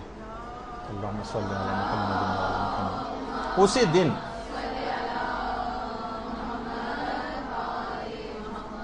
یہی وجہ ہے کہ وہ آپ نے سنا تھا، اذان میں بھی میں نے چیز بتائی تھی، لیکن وہ اس کے بسم اللہ کے لیے بھی کہ قیصر روم کے سر میں جب درد ہوا تھا اور اس کو امیر المومنین نے ایک ٹوپی بھجوائی تھی، جس کو پھر بعد میں اس نے کھول کر دیکھا تھا اور اس کو فوراً ٹوپی پہننے سے آرام آ گیا تھا، کھول کے دیکھا تھا تو اندر بسم اللہ الرحمن الرحیم لکھی ہوئی تھی، اس کے بعد وہ مسلمان بھی ہو گیا تھا۔ اور یہی وجہ ہے کہ ایک عالم عارف نے اپنے کفن پر بھی بسم اللہ لکھوائی تھی، یہ جو رحمان اور رحیم، اپنے کفن پر بسم اللہ الرحمن الرحیم۔ لوگوں نے پوچھا کہ آپ نے کفن پہ الگ سے بسم اللہ کیوں لکھوائی؟ کہا اس وجہ سے کہ جب تمام لوگ قیامت میں پروردگار ان کے قبروں سے نکالے گا تو میں کہوں گا کہ پروردگار میں نے اپنی اس کتاب اعمال کا جو عنوان ہے اس کفن پہ تحریر کر دیا، اب مجھ سے میری اس کتاب کے عنوان کے مطابق سلوک کرنا۔ یہ بسم اللہ الرحمن الرحیم میں نے لکھ دیا جس میں رحمان اور رحیم۔ تو دیکھیے اتنی اہم چیز ہے کہ ورد زبان آپ کی رہنی چاہیے ہر وقت، جیسے ہم نے کہا تھا کہ عمومی زندگی میں اللہ اکبر، سبحان اللہ، الحمدللہ، یہ تمام چیزیں رہنی چاہیے آپ۔ اسی طرح بسم اللہ الرحمن الرحیم ہر کام سے پہلے، بہت سے علماء تو ہر لقمے سے پہلے بسم اللہ پڑھتے تھے، ایک دفعہ شروع میں ہم لوگ عام طور پر پڑھ لیتے ہیں، ہر لقمے سے پہلے بسم اللہ پڑھتے تھے۔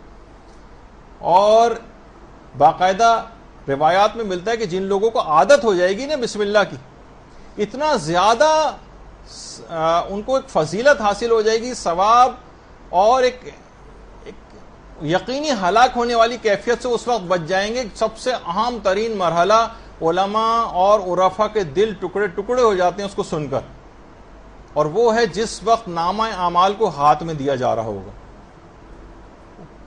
کہ بس ہم ہاتھ بڑھا رہے ہوں گے، اب یہ پتہ نہیں ہوگا کہ دائیں ہاتھ میں نامہ اعمال دیا جانے والا ہے یا بائیں ہاتھ میں دیا جانے والا ہے، لرزتے ہی ہاتھ آگے بڑھائیں گے اور خدا نہ خواستہ کسی کا بائیں ہاتھ میں، اس کا مطلب انجام خراب ہو گیا، اور دائیں ہاتھ میں دیا جائے گا تو خوشخبری مل جائے گی۔ یقینی گناہگار، بہت زیادہ گناہگار بھی نامہ اعمال لینے کے لیے ہاتھ بڑھائے گا۔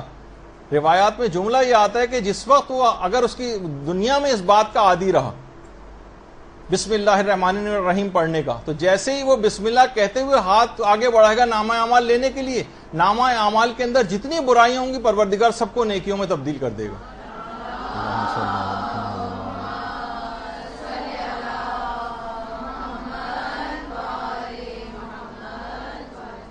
جتنی برائیاں تھیں سب کو نیکیوں کے اندر تبدیل کر دے گا اور انجام بخیر ہو جائے گا۔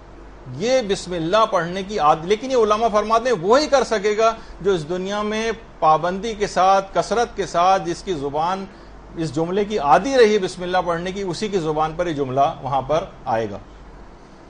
تو یہی وجہ ہے کہ آیت اللہ مامقانی، آیت اللہ مامقانی کی کتاب ہے سراج الشیعہ فی آداب الشریعہ۔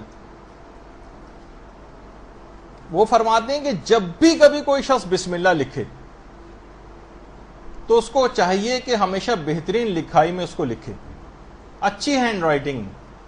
کبھی بھی آپ کو بسم اللہ لکھنی پڑ جائے تو ہمیشہ اس کو بہترین لکھائی میں لکھنا چاہیے۔ ابتدائے اسلام میں جو شروع کے جو ادوار تھے اس میں بذات خود اس کو ایک مستحب کام سمجھا جاتا تھا، اور باقاعدہ آج بھی ایران وغیرہ کے اندر اس کو، اس حدیث کو بھی کہ جو بھی بسم اللہ الرحمن الرحیم کو اچھے خط کے ساتھ لکھے گا وہ بلا حساب جنت میں داخل ہوگا۔ تو اس میں جو پے نظر آ رہی ہے اس کو پے مت سمجھیے گا، ان کے وہ ایک خاص اس کے اوپر ڈاٹ وغیرہ لگاتے ہیں خط آتی ہے اور کیلیگرافی کے اندر۔ تو لیکن بہرحال یعنی بہترین طریقے سے جب بھی کبھی بسم اللہ لکھیں تو بہترین طریقے سے ہو۔ یہ ابتدائی اسلام میں یعنی خود بذات خود یہ ایک مستحب کام سمجھا جاتا تھا۔ اور حضرت سلیمان نے جب ہدہد جب غائب ہو گیا تھا اور وہ ملکہ سبا وہاں دیکھ کر آیا تھا کہ ایک قوم ہے جو کہ خدا کے علاوہ کسی اور کی پرستش کرتی ہے، تو حضرت سلیمان نے ملکہ سبا کو ایک خط لکھا تھا۔ اس خط کے شروع میں بھی جو سورہ نمل میں، جب یہ سورہ نمل میں 2 دفعہ بسم اللہ الرحمن الرحیم اس کو لکھا تھا، اور اس کے بعد تمام پیغمبروں کی سیرت بھی یہ رہی کہ تبلیغ کا آغاز ہمیشہ اسی آیت سے کرتے تھے، بسم اللہ الرحمن الرحیم۔ صرف ایک ہی جو وہ سورہ ایسا ہے، سورہ برات، جس کو سورہ توبہ کہا جاتا ہے، کہ جس سے پہلے بسم اللہ نہیں، اور اس کو لیے حکم ہے کہ اس کو اعوذ باللہ من الشیطان الرجیم سے شروع کیا جائے، لیکن سورہ برات سے پہلے بسم اللہ نہ پڑھی جائے۔ اور بسم اللہ کو کہا جاتا ہے کہ اس کے اندر اسم اعظم کے یہ اس قدر قریب ہے جتنا آنکھوں کی سیاہی سفیدی کے قریب ہوتی۔ اسم اعظم ایسی چیز ہے کہ جو اگر کسی کو حاصل ہو جائے تو پوری کائنات کی طاقتیں اس کے ہاتھ میں آ جاتی ہیں۔ اور اتنے اہم بات ہے کہ آیت اللہ العظمی، آیت اللہ خوئی نے ایک واقعہ خود سنایا، بڑا عجیب و غریب واقعہ جو خود آقا خوئی نے سنایا، اور یہ واقعہ جو صحیفہ مہدیہ ہے اس کتاب کے اندر بھی موجود ہے کہ آیت اللہ خوئی بسم اللہ کے اسرار و اثرات پہ حد درجہ یقین رکھتے تھے۔ خود فرماتے ہیں کہ مرزا بزرگ شیرازی، جو ہمارے کتنے بڑے مشہور مجتہد گزرے ہیں، ان کے خادم تھے شیخ احمد، یہ آیت اللہ خوئی بتا رہے ہیں، ان کے خادم تھے شیخ احمد، اور ایک دوسرے خادم تھے شیخ محمد۔ جو شیخ محمد تھے، جب مرزا بزرگ شیرازی کا انتقال ہوا تو ان کے خادم شیخ محمد وہ بہت غمگین رہا کرتے تھے، اتنا غمگین ہوئے کہ لوگوں سے ملنا جلنا چھوڑ دیا، لوگوں سے بات چیت ترک کر دی، نہ کھاتے تھے صحیح طور پر، نہ پیتے تھے، بالکل دنیا سے جس طرح سے دل اچاٹ ہو جاتا۔ تو آیت اللہ خوئی فرماتے ہیں کہ ایک عرب طالب علم تھا اور بڑا بامعرفت قسم کا، وہ ان کی دلجوئی کے لیے شیخ محمد کے پاس جانا شروع ہو گیا کہ ٹھیک ہے میں ان کے پاس جاؤں گا۔ اس کو پتا تھا کہ یہ بہت زیادہ غمگین ہو گئے ہیں، اس کے بعد بڑے ڈپریشن کے عالم میں چلے گئے ہیں۔ اب وہ طالب علم کیا کرتا، ان کے پاس جاتا، ان کو احادیث مبارکہ سناتا، ان کو واقعات بتاتا، ان کی دلجوئی کرتا، ان سے اپنے آپ کو اتنا مانوس ہو گئے اس طالب علم سے کہ اس کے بغیر اب ان کا دل ہی نہیں لگتا تھا۔ ایک رات کو جب وہ طالب علم آیا اور ان کو مختلف قصے اور واقعات اور روایات اور احادیث مبارکہ سنا رہا تھا، تو اچانک سے ان کے دماغ میں یہ چیز آئی کہ رات ہوتی جا رہی ہے، مغرب کا وقت ہے، اور چراغ میں تیل نہیں، چراغ میں۔ اچھا، دکانیں مغرب کے بعد ساری دکانیں اس زمانے میں بند ہو جاتی تھیں۔ اب وہ یہ سوچنے لگے شیخ محمد کہ اگر میں اٹھ کر جاتا ہوں تو اس کی اتنی زبردست باتیں جو میں سن رہا ہوں، ایمان افروز، جن سے میرا دل لگتا ہے، یہ طالب علم جو ہے تیل لینے جاؤں گا تو یہ اٹھ کر چلا جائے گا، اور اگر بیٹھا رہتا ہوں سنتا رہتا ہوں تھوڑی دیر میں رات ہو جائے گی، دکانیں بند ہو جائیں گی، پوری رات تاریکی میں گزارنا پڑے گی۔ اب یہ پریشان ہے کہ میں کیا کروں۔ طالب علم نے بات بھانپ لی اور کہا کہ کیا بات ہے، آج آپ کا دل نہیں لگ رہا ہے میری باتوں میں؟ تو انہوں نے ساری باتیں بتائیں کہ میں اس وجہ سے توجہ نہیں دے پا رہا کہ میرے دماغ میں یہ بات آ رہی۔ طالب علم نے کہا اتنے چھوٹے سے مسئلے کے لیے، ابھی آپ اتنے فضائل اور روایات ہی میں آپ کو سنا رہا تھا، اتنے چھوٹے سے مسئلے کے لیے پریشان ہیں؟ تیل نہیں ہے تو کیا ہوا؟ آئیے بسم اللہ الرحمن الرحیم پڑھتے ہوئے اسی چراغ کے اندر پانی ڈالیں اور پھر دیکھیں کیا ہوتا ہے۔ وہ اللہم صلی علی محمد۔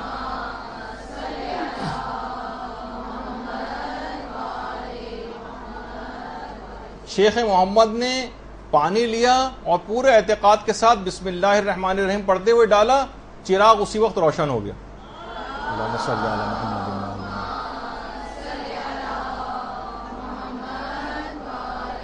آیت اللہ خوئی فرماتے ہیں یہاں تک کہ شیخ محمد نے چراغ کے لیے تیل کو خریدنا ہی بند کر دیا۔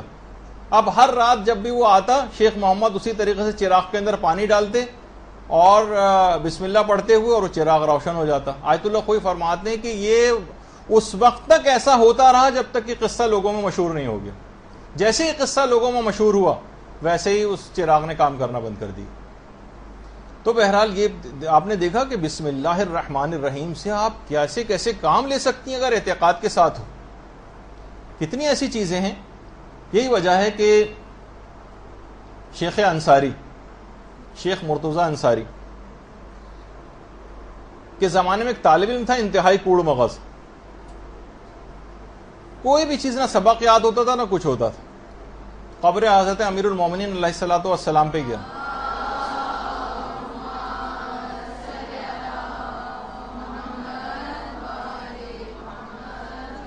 امیر المومنین سے توسل کیا، امیر المومنین آئے اور اس طالب علم کے کان میں بسم اللہ الرحمن الرحیم پڑھا، بس۔ اب اس کے بعد جب اگلے دن درس شروع ہوا، اب شیخ جو بھی بات بیان کرتے ہیں طالب علم اس میں سے اعتراض نکال رہا ہے، علم و دانش کے دریا بہا رہا ہے۔ شیخ بڑے ایک لحاظ سے زچ ہو گئے اور اس کو جب درس ختم ہوا تو اس کو اپنے پاس بلایا، کہا کہ ذرا اطمینان کے ساتھ، یعنی دیکھیے ایک ظرفیت بھی تو چاہیے ہوتی ہے نا، علم زیادہ آ جائے تو پھر انسان بعض اوقات اس کی زبان بے قابو ہونے لگتی، کس طرح سے اپنے علم کا اظہار کرے۔ انہوں نے کہا ذرا اپنے اوپر قابو رکھو، جس شخصیت نے تمہارے کان میں بسم اللہ پڑھی ہے اس نے پورا سورہ الحمد میرے کان میں پڑھا ہے۔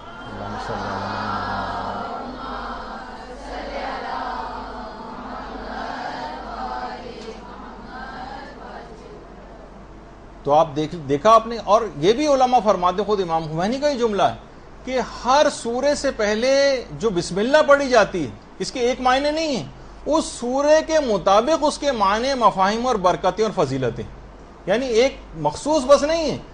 جس سورے کے لیے جب بھی علماء نے، وہ علماء جو اس بات کے قائل ہیں وہ اس کو بھی بات کو لے کر آتے ہیں کہ ہر سورے سے پہلے بسم اللہ پڑھنے سے پہلے اس سورے کا تعین کریں کہ کس سورے کی بسم اللہ پڑھ رہے ہیں، کیونکہ پھر اس کے اندر وہی اثرات اور برکتیں اور فضیلتیں کی حامل ہو جاتا ہے وہ سورہ۔ تو سورے سے پہلے بسم اللہ، سورے کی بسم اللہ پڑھنے سے پہلے تعین سورہ کیا جائے، سورے کا تعین کیا جائے کہ آپ کون سا والا سورہ پڑھنے جا رہی ہیں۔ کچھ علماء کے نظریے کچھ اختلاف ہے جو بھی آگے چل کر بھی ذکر کریں گے ہم۔ اور اتنی خیر و برکت والی یہ چیز ہے بسم اللہ الرحمن الرحیم، اتنی خیر و برکت کہ جب بھی یہ سورہ الحمد علی الخصوص، اور سورہ الحمد کی جو پہلی آیت ہے یہ آپ خیر و برکت کے لیے گھروں کے بیرونی دروازوں پر ضرور لگائیں۔ باقاعدہ مفاتی میں بھی ہے، پیغمبر نے فرمایا جو شخص بھی اپنے گھر کے بیرونی دروازے پر بسم اللہ الرحمن الرحیم لکھے گا تو وہ ہلاکت سے محفوظ رہے گا۔ تو گھر کے دروازے کے اوپر آپ کہیں سے بھی بہت اچھے اچھے بسم اللہ الرحمن الرحیم لے کے لگوائیے، بیرونی دروازے پر بھی، بیرونی دروازے کے بعد جو اندر داخل ہونے والا دروازہ ہے وہاں پر بھی، تو یہ بہت خیر و برکت کا اور بہت سارے نقصانات سے آپ کو بچائے گا۔ اور خاص طور پر وہ افراد کے جو وسواسی بہت ہیں ان کے متعلق یہ کہ اگر روزانہ 786 مرتبہ اگر یہ بسم اللہ الرحمن الرحیم پڑھ لیں تو یہ پورے دن اور بعد کے بھی دنوں میں وسوسوں سے محفوظ ہو جائیں گے۔ 786 مرتبہ وسوسوں کو دور کرنے کے لیے بسم اللہ کی بڑی تاکید ہے۔ اور خاص طور پر اگر شوہر و بیوی میں کوئی اختلاف ہو یا دوستوں میں اور رشتہ داروں میں اختلاف ہونے لگے اور محبت کسی کی کم ہو اور محبت کو بڑھانا مقصود ہو، تو علماء فرماتے ہیں کہ 7 مرتبہ یا ربی لکھیں اور 31 مرتبہ 7 مرتبہ یا ربی لکھ کر اس کو دھو کر زعفران سے لکھیں، اس کے بعد دھو کے پانی میں اس کو ملا لیں، اور اس کے بعد جب 31 مرتبہ بسم اللہ پڑھیں تو پھر اس شخص کو پلا دیں کہ بسم اللہ، اس طرح سے اس شخص کو پلا دیں کہ جس کی محبت میں کمی محسوس ہو رہی، یہ لڑائی جھگڑے ہو رہے ہیں، محبت میں کمی ہوتی ہے اس سے، تو اس شخص کی محبت بڑھ جائے گی۔ 7 مرتبہ یا ربی لکھیں اور اس کے چلیں چاہیں تو بسم اللہ بھی اس کے اوپر لکھ سکتے ہیں، لیکن بسم اللہ کو 31 مرتبہ پڑھنا ہے اور اس کو پلا دینا ہے اس شخص کو کہ جس کی محبت میں کمی واقع ہو رہی، تو ان کی لڑائی جھگڑے بھی دور ہو جائیں گے اور محبت میں کمی جو ہے وہ بھی دور ہو جائے گی۔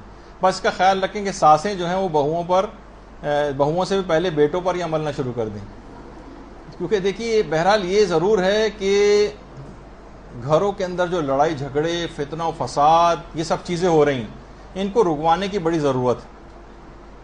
گھر جہنم کے نمونے بنے ہوئے ہیں، جو فون ہمارے پاس یہاں پر آتے ہیں، مدرسے میں آتے ہیں لوگ، جو پرابلمس اپنی بتاتے ہیں، باقاعدہ لطیفے بھی بننے لگے نا کہ وہ جہنم میں دیکھا شیطان نے کہ کچھ خواتین ہیں جو ہنسے چلی جا رہی ہیں، تو شیطان نے فرشتوں سے پوچھا یہ کیا چکر ہے؟ تو فرشتوں نے کہا اصل میں سب بہویں ہیں، جہنم میں آتے ہی ایڈجسٹ ہو جاتی ہیں، کہتی ہیں کہ بالکل سسرال جیسا ماحول ہے۔ تو بہرحال تو گھر واقعی جہنم کے نمونے بن گئے ہیں۔ تو علماء فرماتے ہیں کہ بسم اللہ ہی کے ذریعے اولیاء خدا مقامات عالیہ کے اوپر فائز ہوتے ہیں،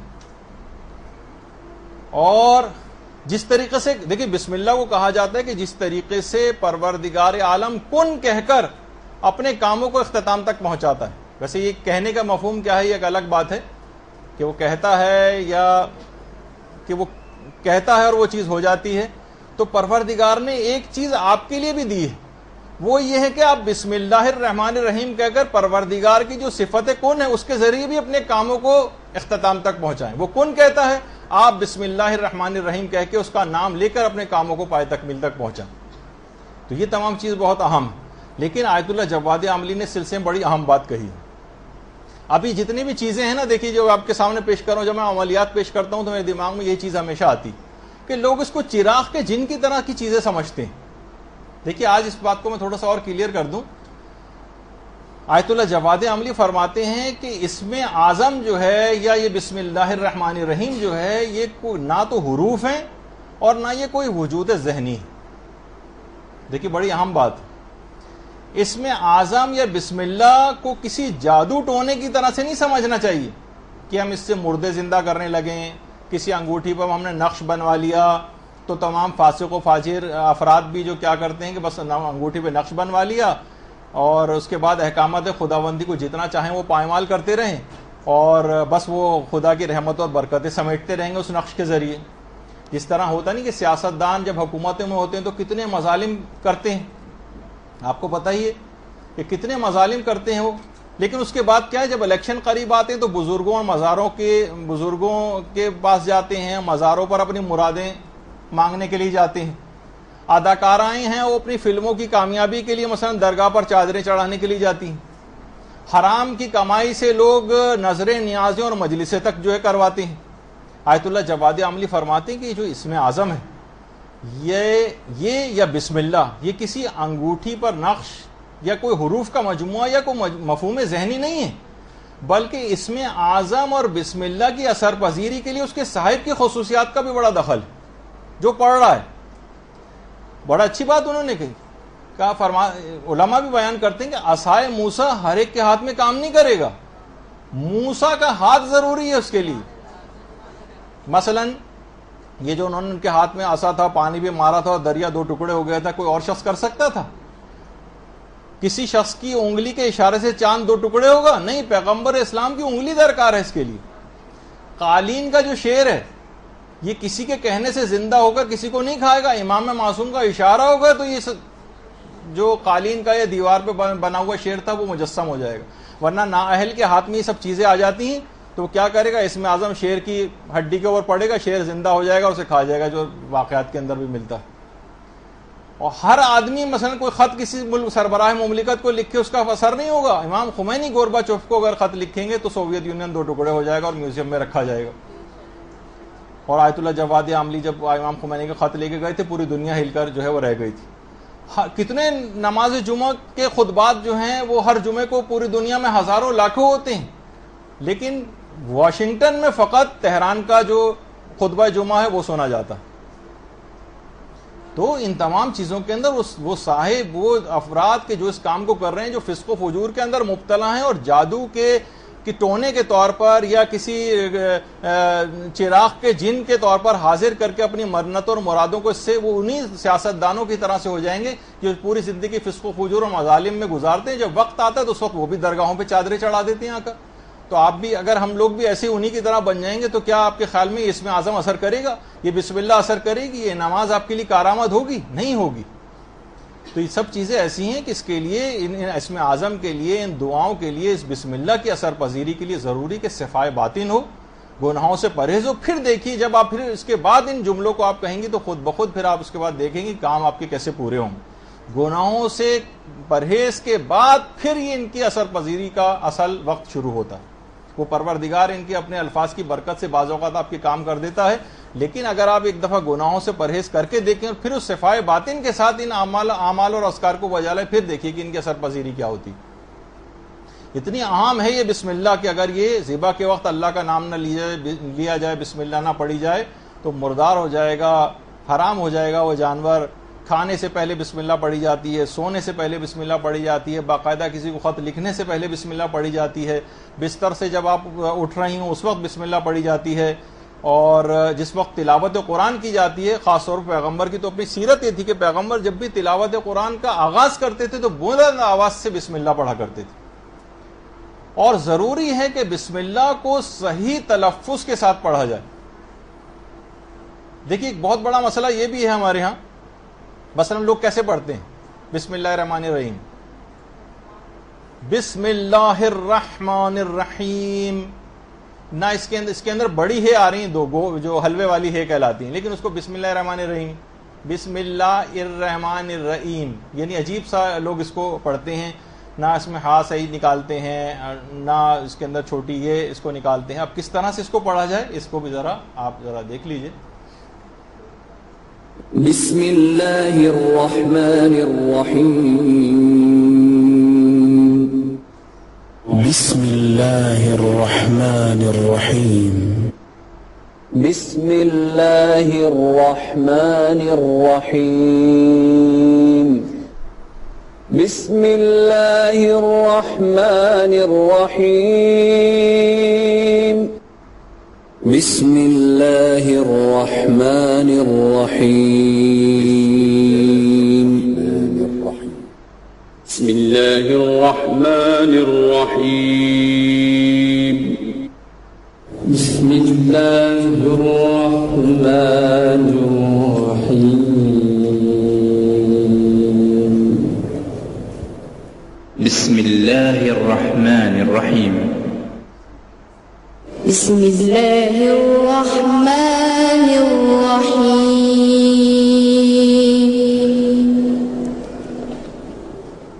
بسم اللہ الرحمن الرحیم.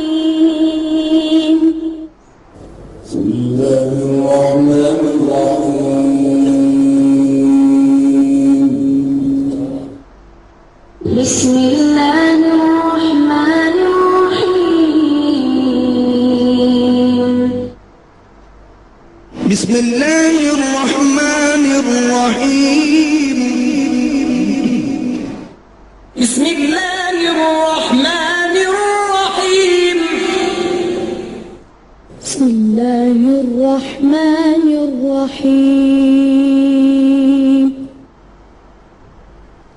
تو آپ کو اچھی طرح سے پریکٹس کرنی ہے اس بات کی. اچھا اب بسم اللہ کے سلسلے میں ایک انحرافی بات وہ بھی آپ کی خدمت میں آج عرض کر دی جائے. کچھ جو تھوڑا سا وقت آج 5-10 منٹ اور اوپر ہو جائیں گے، لیکن تاکہ بسم اللہ کا مسئلہ آج مکمل ہو جائے تاکہ اگلی دفعہ سے ہم الحمد سے شروع کر دیں گفتگو. ایک چیز ہو گئی آج کل کہ یہ 786 یا 786 کے اعداد یہ بسم اللہ الرحمن الرحیم کا قائم مقام ہو سکتے ہیں. آج کل ہم ہر جگہ بسم اللہ کی جگہ ان اعداد کو لکھا دیکھتے ہیں کہ بسم اللہ کے اندر یہ 786. کیا اس کو زبان سے ادا کرنا یا اس کو لکھنا وہی ثواب دلواتا ہے کہ جو بسم اللہ الرحمن الرحیم کا ثواب ہے؟ لوگ آج کل یہ لکھنے کے بجائے بسم اللہ کو 786/110 وغیرہ لکھ دیتے ہیں. دیکھیے پہلی بات تو یہ ہے کہ بسم اللہ میں 21 حروف ہیں اور ہر حرف کے اوپر 10 نیکیاں ملتی ہیں. یعنی اگر آپ پوری بسم اللہ کہیں لکھیں گی یا پوری بسم اللہ پڑھیں گی، یہ تو خیر لکھنے میں ہوتا ہے، لکھیں گی تو ہر دفعہ لکھنے پر 210 نیکیاں آپ کے نامہ اعمال میں لکھی جاتی ہیں. اب ہر آدمی خوش ہے کہ میں نے 786 لکھ کر سوچتا ہے کہ میں نے بہت ثواب حاصل کر لیا، قرآن کو میں نے بے ادبی سے جو ہے محفوظ کر دیا. اس بسم اللہ کا قائم مقام ہرگز بھی یہ 786 نہیں ہے، بلکہ 786 اگر آپ نے لکھا تو گویا 210 نیکیوں سے آپ محروم ہو گئے. اچھا آپ کیوں سوچتی ہیں کہ بسم اللہ سے ہمیشہ یہ توہین ہی ہوگی؟ کہیں ہو سکتا ہے یہ پیپر کہیں گر جائے اور لوگوں کے پاؤں کے نیچے معاذ اللہ آ جائے تو کہیں یہ نہ ہو جائے. یہ احتیاط آپ کتنی دفعہ، کیا آپ اللہ کا نام کبھی اور کبھی بھی نہیں لکھتی؟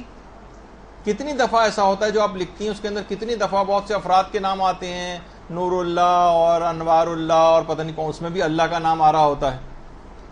تو جگہ جگہ اللہ کا نام تو ویسے ہی استعمال ہو رہا ہوتا ہے. مثلا اگر کسی شخص کا نام انور ہو، انور کے جناب 275 حروف ہیں، آپ ان سے کہیں میاں 275 ادھر آئیے گا ذرا، اسے کیسا برا لگے گا.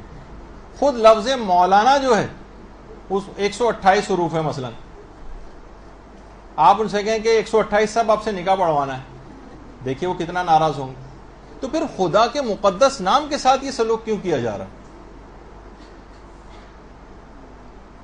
دولہا سے اگر مثلا پوچھا جائے، مولانا صاحب پوچھیں کہ جی جناب نکاح شروع کریں، تو وہ کہے گا جی مولانا صاحب 786 کیجئے ذرا، یعنی بسم اللہ پڑھیں، بسم اللہ کیجئے.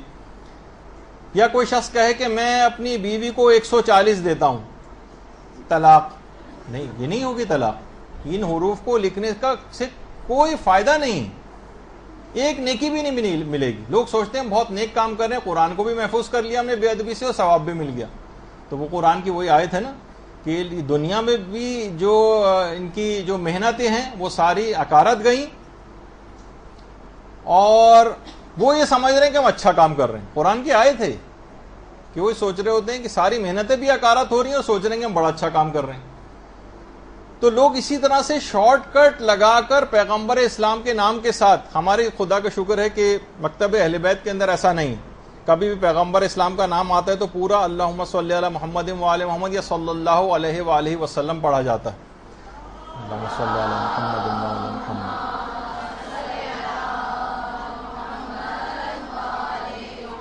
اب میں جو چیز آپ کو دکھانے جا رہا ہوں اس کا مقصد بالکل بھی ہرگز یہ نہیں ہے کہ کسی دوسرے کے اوپر تنقید کی جائے یا کچھ، لیکن صرف ایک مسئلے کی ہم کتنے اپنے مسائل ایسے ہیں کہ ہم ان کے اوپر اپنے افراد کے اوپر کتنی سے پہلے تنقید کرتے رہیں جہاں پہ انحراف آتا ہے کوئی.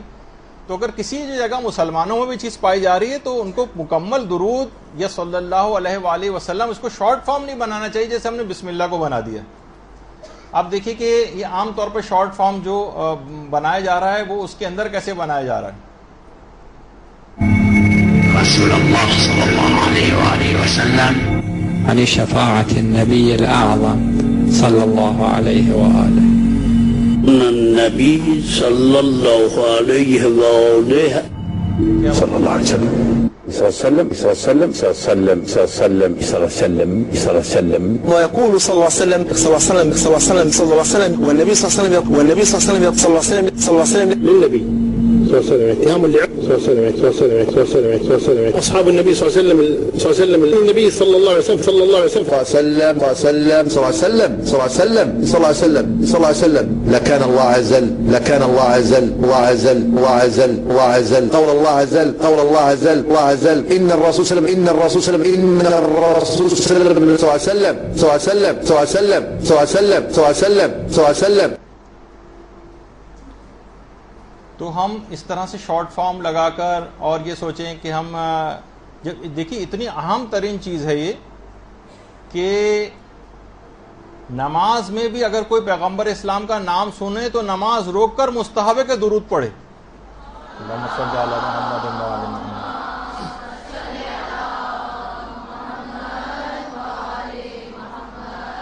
تو عام زندگی میں اس کی کیسی اجازت مل جائے گی کہ آپ پورا درود نہ پڑھیں، یا آپ صلی اللہ علیہ وآلہ وسلم کے بجائے صلی اللہ علیہ وسلم یا صلی وسلم یا اس طرح کی کوئی چیز کہیں؟ یعنی کوئی یہ اس چیز کو کیسے بگاڑ سکتا ہے؟ تو خود دیکھیے باقاعدہ منیت المرید میں بھی، یعنی اپنی آنکھوں سے نہیں دیکھا، البتہ ایک عالم نے کوٹ کیا ہے کہ اس منیت المرید کے اندر بھی ہے کہ شہید ثانی نے لکھا کہ جس آدمی نے سب سے پہلے اس کام کو شروع کیا تھا کہ معصومین کے نام کے ساتھ پورا درود لکھنے کے بجائے صرف سواد یا سین لکھنا شروع کیا تھا، اس کے دونوں ہاتھ شل اور ناکارہ ہو گئے تھے. تو اتنا یعنی اتنی کاہلی کیا کہ پوری کتاب لکھ رہے ہیں، اس میں ہمارا ہاتھ ٹوٹے جا رہے ہیں درود کو پورا لکھنے میں. کوئی چیز ہم لکھ رہے ہیں، کوئی مضمون لکھ رہے ہیں، کوئی چیز لکھ رہے ہیں، تو اس میں درود ساتھ میں کیوں نہیں لکھا جا رہا ہے پورا؟ یا اس کو انتہائی شارٹ فارم میں ایسی چیز کیوں بنایا جا رہا ہے صلی اللہ علیہ وسلم یا صلی اللہ علیہ وسلم ٹائپ کی چیز؟ تو اور یہ بھی کہا کہ باقاعدہ کچھ علماء کی تحقیق بھی کہ سب سے پہلے اس چیز کا جو آغاز کیا تھا کہ مقدس کلمات کو حروف کی صورت میں لکھنا، یہ یہودیوں نے شروع کیا تھا.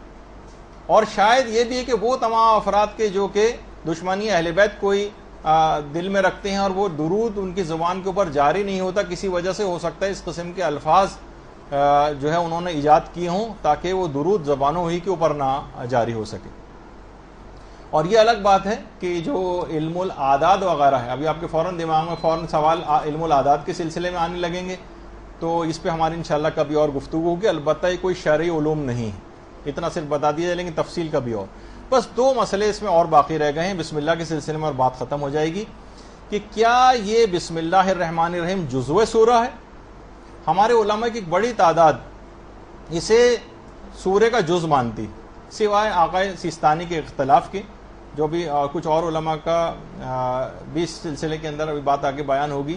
اور خود علماء اہل سنت میں بھی جو 3 گروہ ہیں، خود فقہ شافعی کے اندر ضروری ہے کہ سورے سے پہلے بسم اللہ پڑھی جائے. یہ صرف ہم اکیلے ہی نہیں یہ بات کہتے ہیں، خود فقہ شافعی میں بھی. البتہ ان کے اندر ہے کہ جہری نمازوں میں بلند آواز سے کہی جائے اور اخفاتی نمازوں میں آہستہ آواز سے بسم اللہ پڑھی جائے.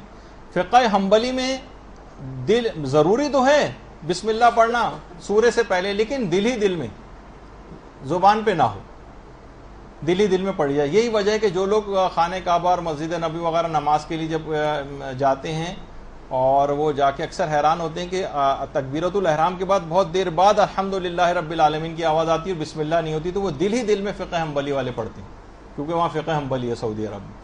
اسی طریقے سے فقہ مالکی اور فقہ حنفی میں بہت سے علماء کہتے ہیں کہ ممنوع ہے. البتہ آقا کوئی نے لکھا ہے کہ ان کے بھی علماء کی کثیر تعداد اس کی قائل ہے، اگرچہ وہ عمل اس کے خلاف کرتے ہیں. تو بہرحال اب اتنا وقت نہیں ہے اس کی بھی تفصیل میں جانے کا. اور آیت اللہ سیستانی بسم اللہ الرحمن الرحیم کو سورہ الحمد کا تو جز سمجھتے ہیں، البتہ دیگر سوروں کے جز ہونے میں اشکال کو سمجھتے ہیں کہ اس میں اشکال ہے. دیگر سوروں میں بسم اللہ جز نہیں ہے سوروں کا، یہ آقا سیستانی کا ایک انفرادی مسئلہ. باقی سب علماء تو اس کے قائل ہیں کہ بسم اللہ الحمد کے علاوہ دیگر سوروں کا بھی جز ہے، لیکن آقا سیستانی کہتے ہیں صرف الحمد کا جز ہے، باقی سوروں کا جز نہیں. اور نماز احتیاط میں فرماتے ہیں کہ احتیاط واجب ہے کہ سوروں کی ابتدائی بسم اللہ کو ایک آیت شمار نہ کریں. جب یہی وجہ ہے کہ جو 5 رکوع میں سورہ قل ہو اللہ احد کو توڑ کر پڑھا جاتا ہے، احتیاط واجب ہے آقا سیستانی کی کہ اس میں الحمد کو جو ہے یہ جو سورہ قل ہو اللہ کی بسم اللہ ہے اس کو جز نہ سمجھیں، یعنی کوئی 5 آیتوں والے سورے کا انتخاب کریں. البتہ ایک طریقہ آقا سیستانی کا بھی ہے کہ جس میں وہ کہتے ہیں کہ نماز آیات میں پوری ایک آیت بھی پڑھنا ضروری نہیں، آدھی آیت بھی پڑھی جا سکتی.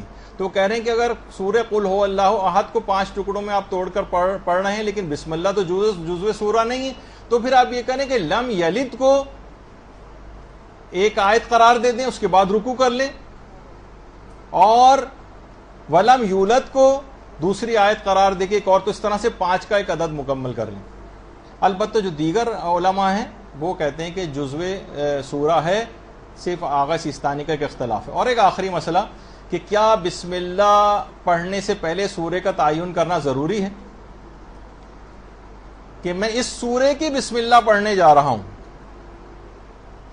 امام خمینی اور آیت اللہ خوئی وہ یہ فرماتے تھے کہ بسم اللہ پڑھنے سے پہلے سورے کا تعین کرنا ضروری ہے کہ آپ کون سا سورہ پڑھنے جا رہے ہیں، اس کا تعین ضروری. یعنی آپ کو بسم اللہ بھی پڑھنے سے پہلے یہ سوچنا پڑے گا کہ میں کون سا سورہ پڑھنے جا رہا ہوں. اور آیت اللہ سیستانی اور آیت اللہ خامنہ یہ فرماتے ہیں کہ نہیں، واجب نہیں ہے. آیت اللہ سیستانی کا بھی یہ مسئلہ اور آیت اللہ خامنہ کا بھی یہ مسئلہ ہے کہ واجب نہیں ہے.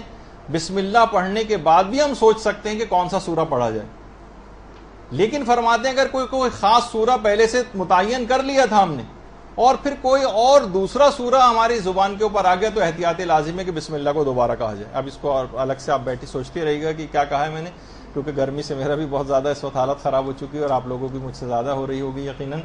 تو گفتگو یہاں پر روکتے ہیں. آج صرف 2 چیزوں پر ہماری گفتگو ہوئی، ایک اعوذ باللہ من الشیطان الرجیم اور ایک بسم اللہ الرحمن الرحیم.